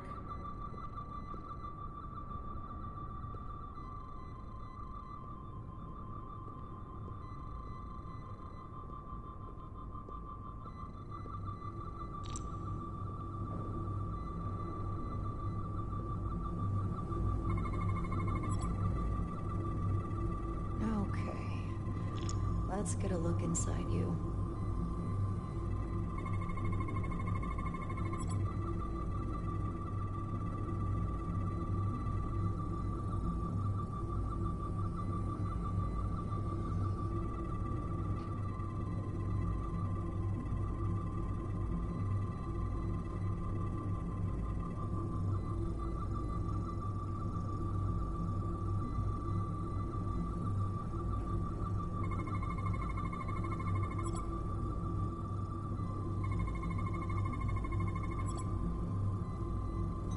Full system access.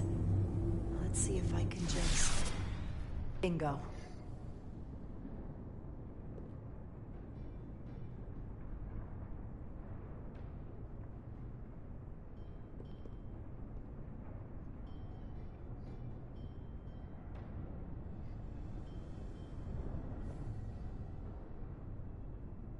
Better hurry. Not sure how long she can keep him busy.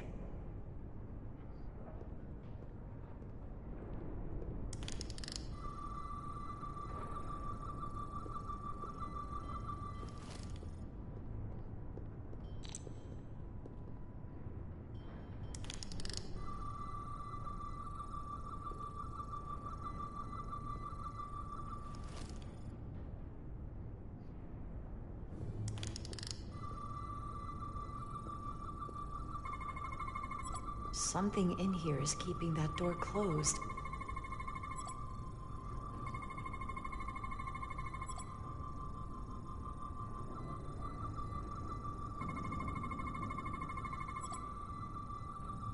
Got it. Should remove the security check on the door.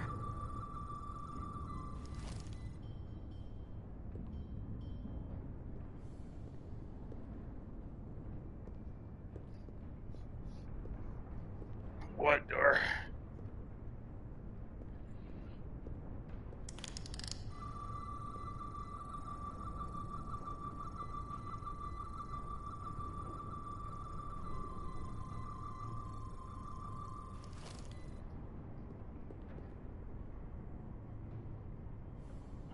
I gotta pee really bad.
didn't come here to educate an imbecile on royal protocol. Of course not, Minister. So I will be about my business here, and you will take yourself out of my sight.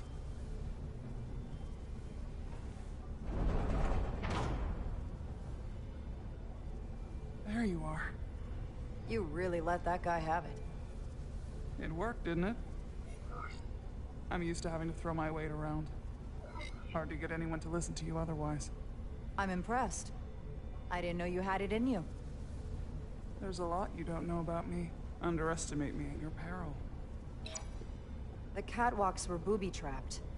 Galvin and Sidron have gone to great lengths to keep out the uninvited. Well, we're inside. Where do you want to start? The ionic interference is coming from below us. We need to go deeper. That lift goes down, at least to the changeover station. But we can't use it without DNA authorization from one of the guards.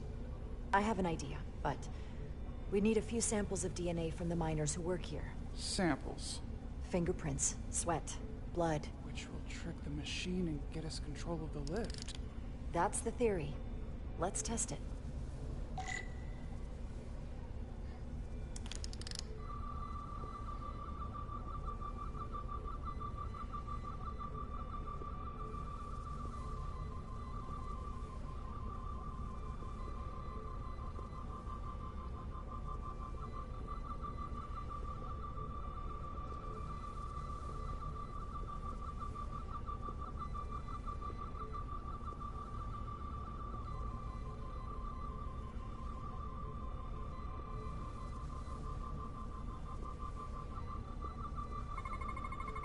There's DNA on this console, but it's only partial. I can't use this. Maybe because we're outside. The weather out here could dilute any DNA samples. What about inside that structure? That's where the workers spend most of their time. Good idea.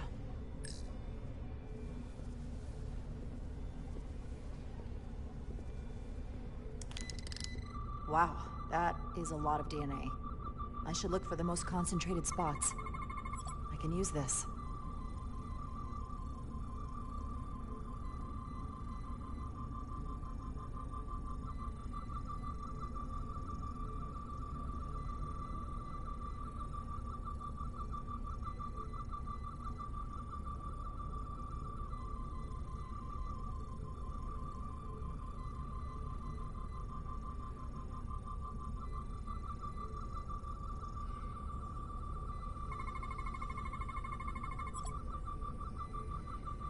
That's a stable DNA sample.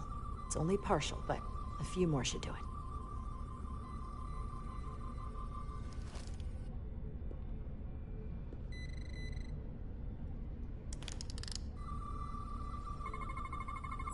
There's gotta be stable DNA here.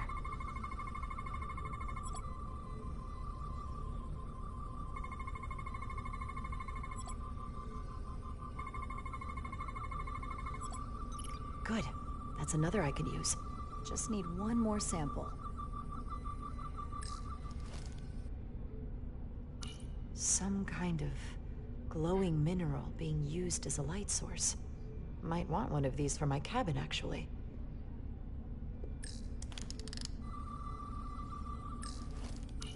If they eat in here, it's likely there's some DNA in the room.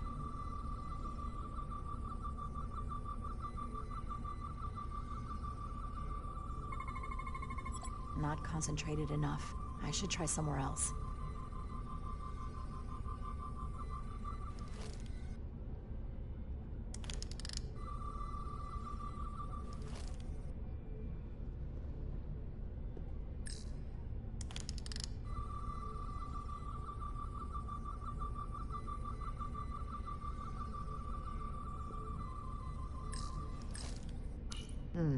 Leftovers. I should give this a scan.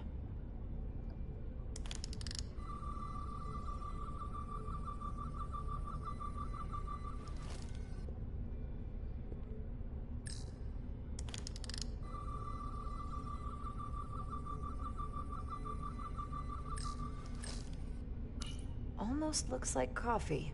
Almost. I'll have some Ractagino when I get back to the ship.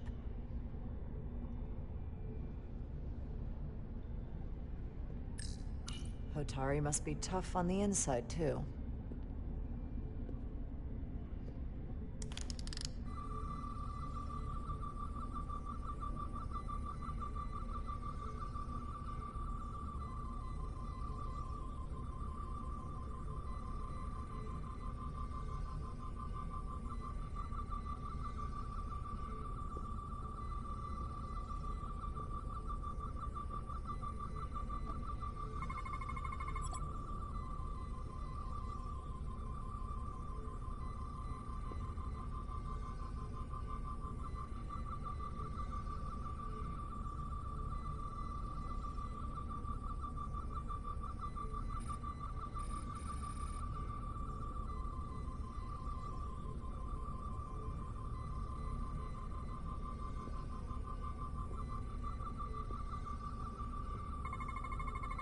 This'll work.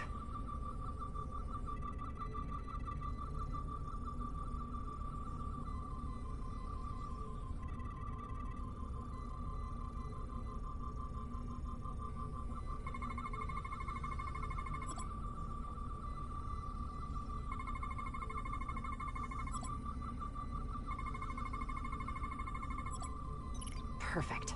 That's enough to make the DNA profile. Time to go back to the lift.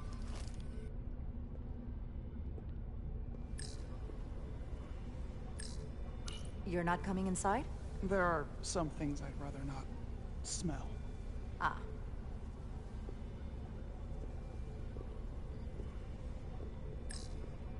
What's in all these containers? These contain mining supplies, tools, energy packs for machinery. Shouldn't mining supplies be inside the mines? It is troubling. If the workers here aren't mining...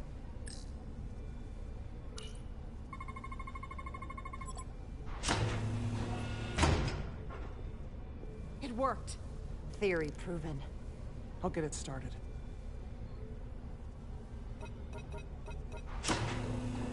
Ready?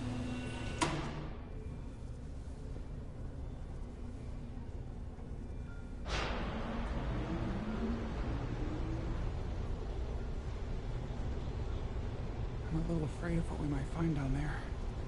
We'll be okay. I've survived worse than this. Well, I haven't. But I'll put my faith in you. For now.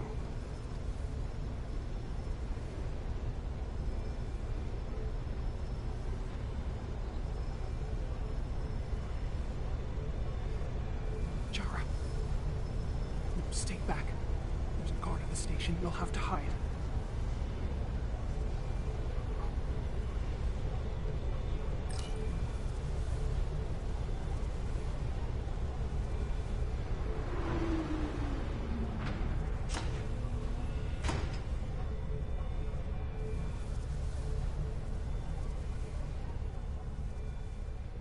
Who are you? What are you doing here? You watch your tone with me. I'm Tylus Altaris, Minister of Diplomatic Affairs. I speak for the Queen herself. This is a restricted area. No one gains access without the approval of Galvin or Sidron. Wait. Jues Gawad Abawenja. Let me go!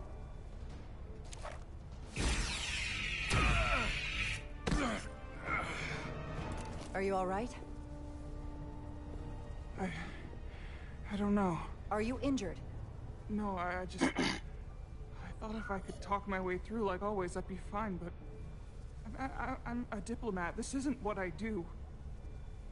I've never even fired a weapon. Tylus, you can do this. I don't see what you're basing that on. All you've shown me so far is an iron-willed determination to save your people. I don't expect that's changed.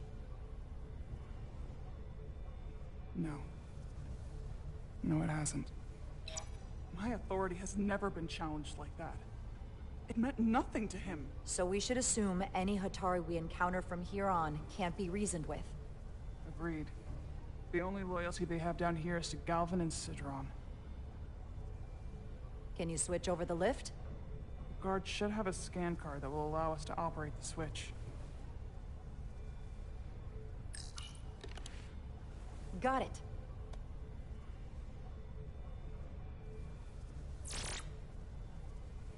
He's not dead, Is he? He's still one of my people, and I didn't come here to take Otari lives. My phaser's set to stun. He'll be perfectly fine, just unconscious for a while. I see.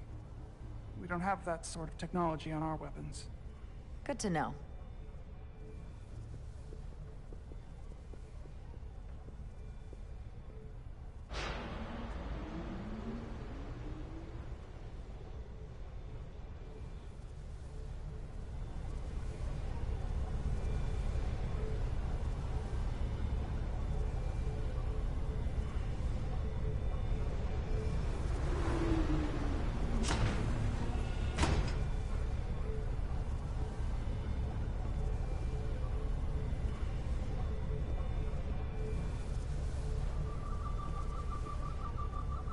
The energy readings are emanating from this tunnel.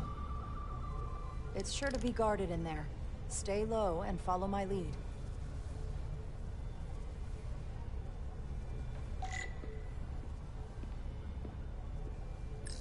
Is that all dilithium? Not all of it. We excavate large chunks of rock that contain varying amounts of dilithium ore. It's sorted and processed at the collector ship above.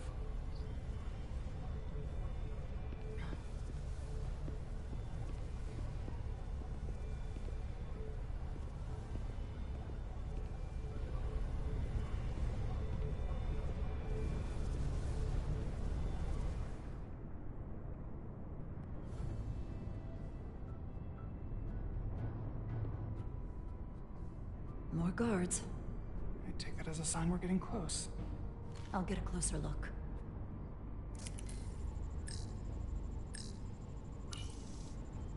Looks like they've improvised a barrier. Yes, we must be getting closer.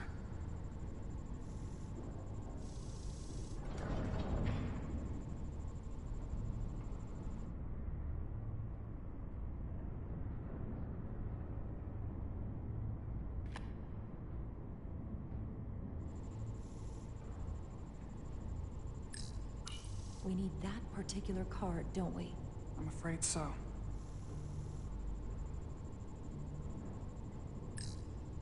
We don't have time to wait for them to finish whatever they're doing. We'll have to try to keep low and sneak past them. I'm starting to see the utility of a phaser. I wouldn't stand a chance against all three of them.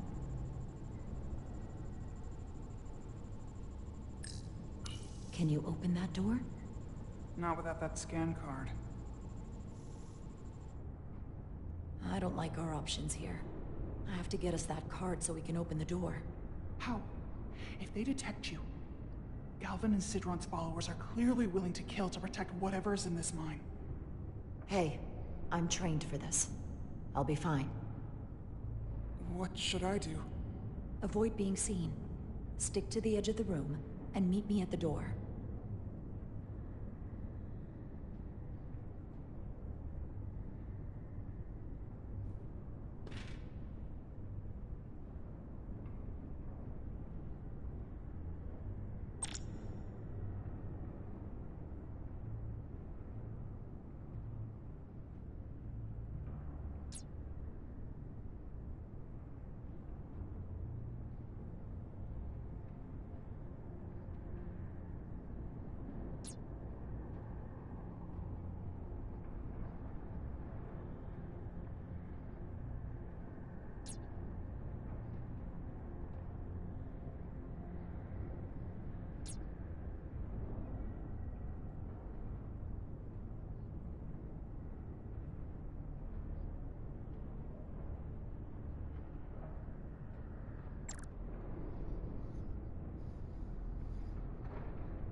It's going along.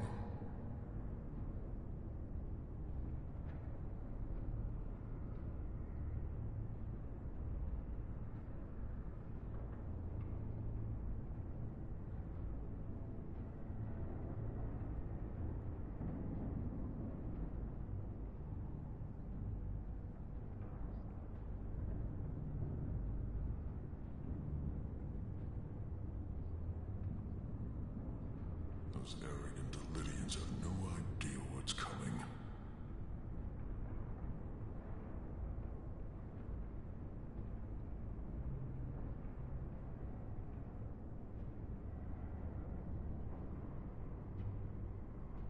Analysis in progress. The Lydians won't try something else. They saw our power, our resolve. They terrified of us. Until the plan is complete, we're vulnerable. Then get back to work, and we'll complete the plan more quickly. Processing.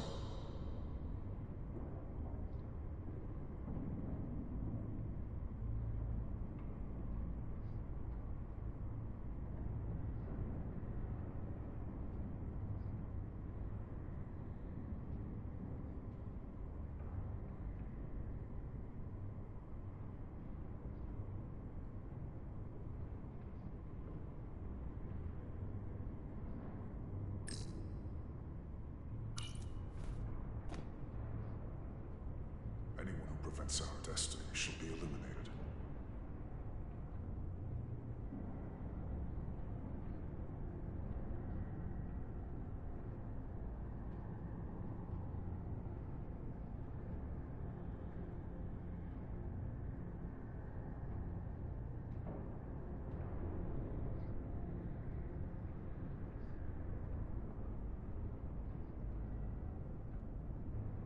It's just a matter of time. This requires too many inputs.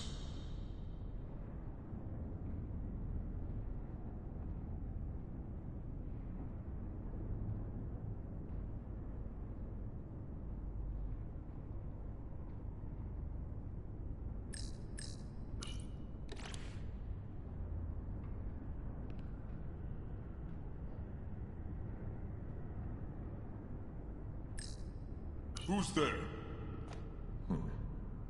Nothing. How long is Galvin going to make us wait? I'm not worried.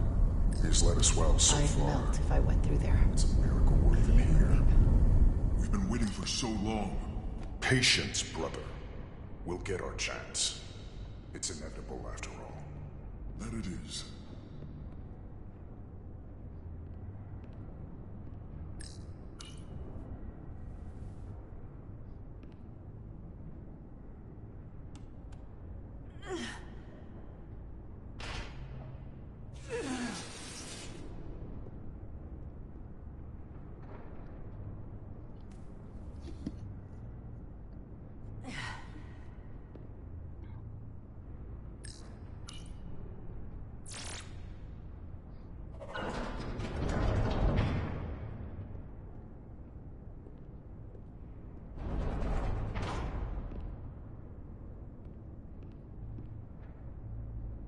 Stay close.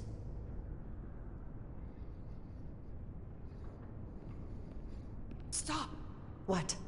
Motion sensors. They'll trigger an alarm. We'll be found. Invisible to the naked eye. They could be anywhere. How will we get through?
This...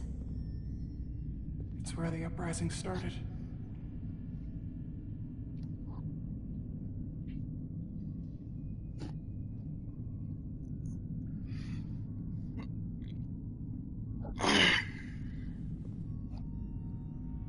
Hotari don't do this. We defend ourselves, but we don't kill on this scale, this level of savagery. There's no such thing as a bloodless rebellion. I don't know if we should keep going. So much death. I don't want to end up like them. We'll make sure they didn't die for nothing. What we learn here could save the rest of your people. Okay. Okay. Whatever happened here, it made the Illydians abandon the mines. Let's find out what they're so scared of.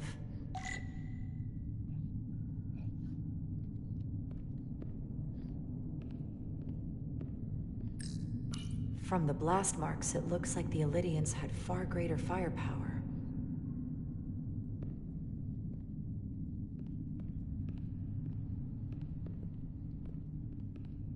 Tylus. What? What kind of weapon did this? This is like nothing I've ever seen or heard of. My people don't have a weapon that does this. What else can you tell me?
What an awful way to die.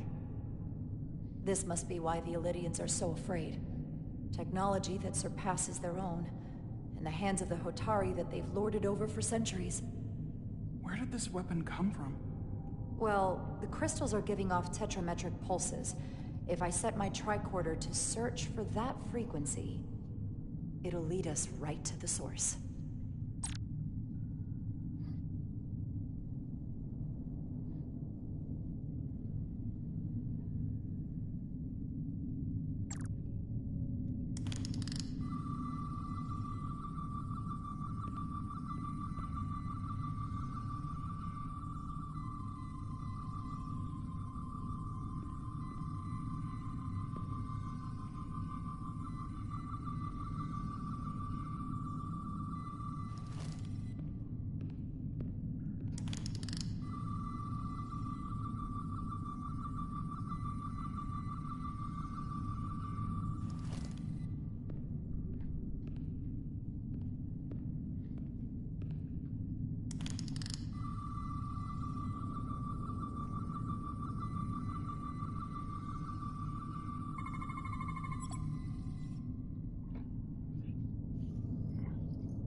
Think they parked this here on purpose? One way to find out. Need any help? I've got it.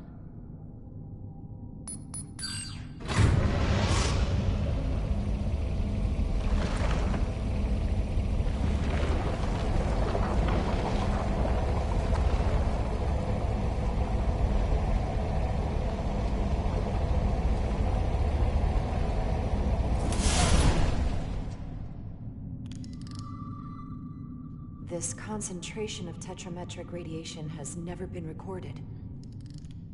Whatever they're hiding, it's right through here.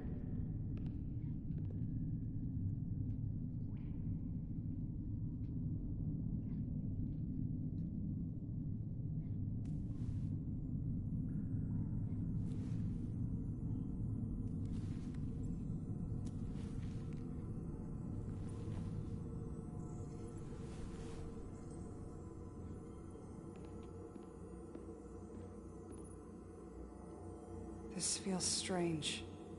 The crystals are increasing, growing outward, replacing the soil. It's like an infection. A parasite. Growing inside Tau.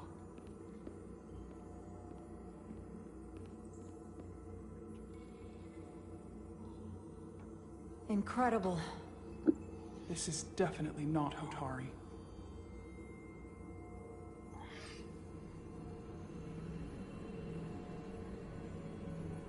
It's the remnants of the Tucan Empire.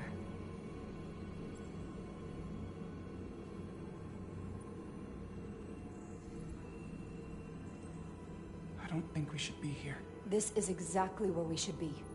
Every strange thing we've seen in this system, it might all come from this room.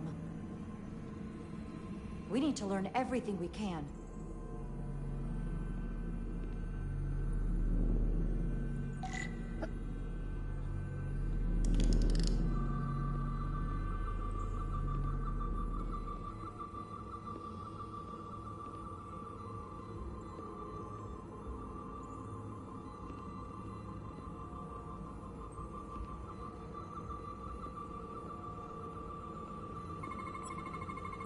What are we looking at? It's made of the same crystalline material as the rest of this place. But I can't tell much else. Might be some kind of sleep mode. I can't analyze this further unless it starts working normally. Maybe we can turn it on from somewhere else. Hopefully. Let's keep looking around.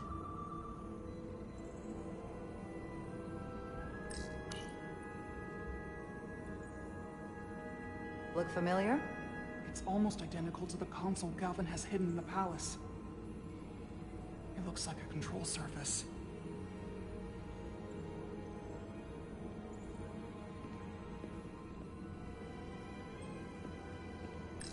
Somewhat resembles a transporter pad.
This suggests there's some type of complex life form contained within each crystal.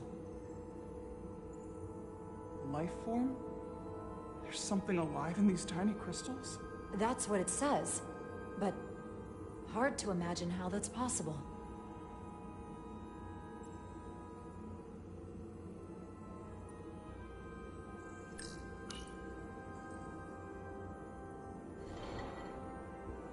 Our science division will have a field day with this. We need to study it on the ship.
What is it?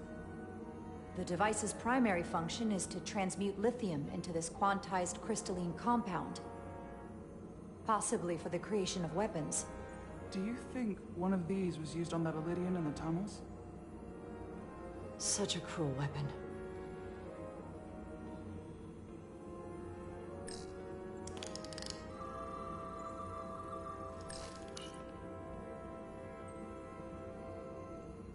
Looks like some sort of replicator. I can't get it to work. It has power. Must be looking for some other kind of authorization.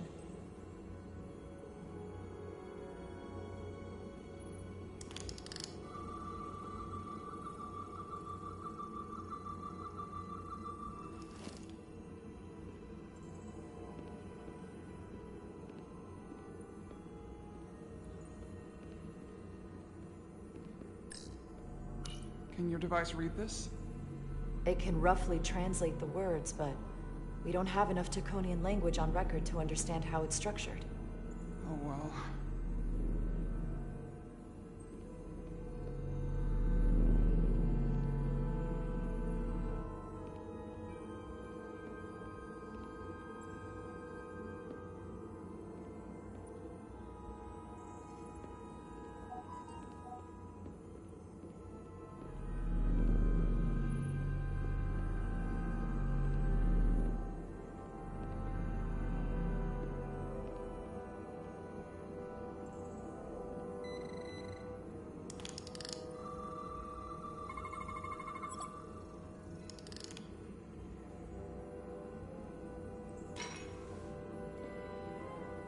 Crystallized lithium compound. Its internal structure is extremely ordered. In fact, the states of these crystals on a subatomic level suggests a storage device of some kind. Energy levels are both stable and ordered, like information. Some of them appear to be depleted. What kind of information would you deplete?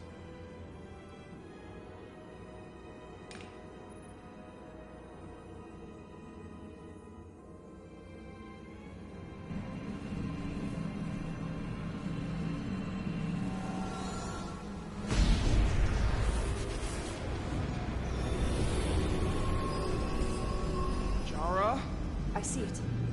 What's happening? Someone turned it on.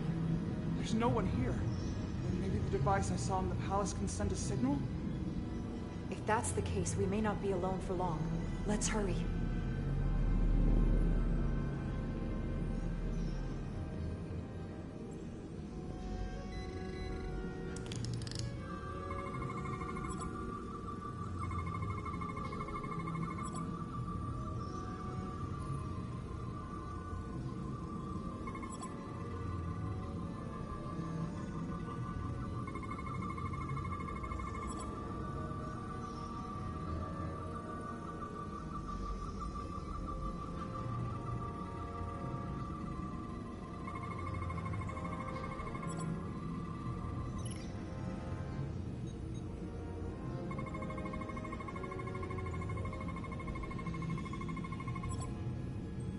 This can't be right.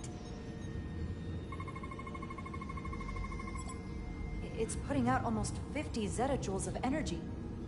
I assume that's a lot? Enough to power this entire quadrant. This amount of power, the kind of radiation it's putting out, it's the cause of the storm. The warp disrupting beam, all of it.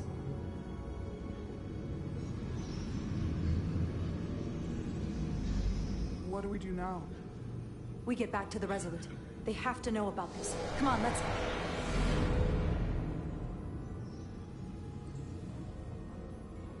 Quickly. We have to hide.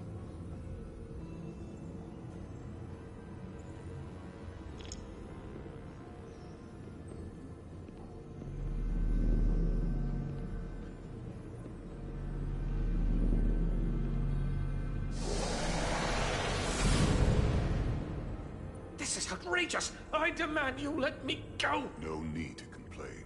You're about to receive a gift beyond your wildest imagination.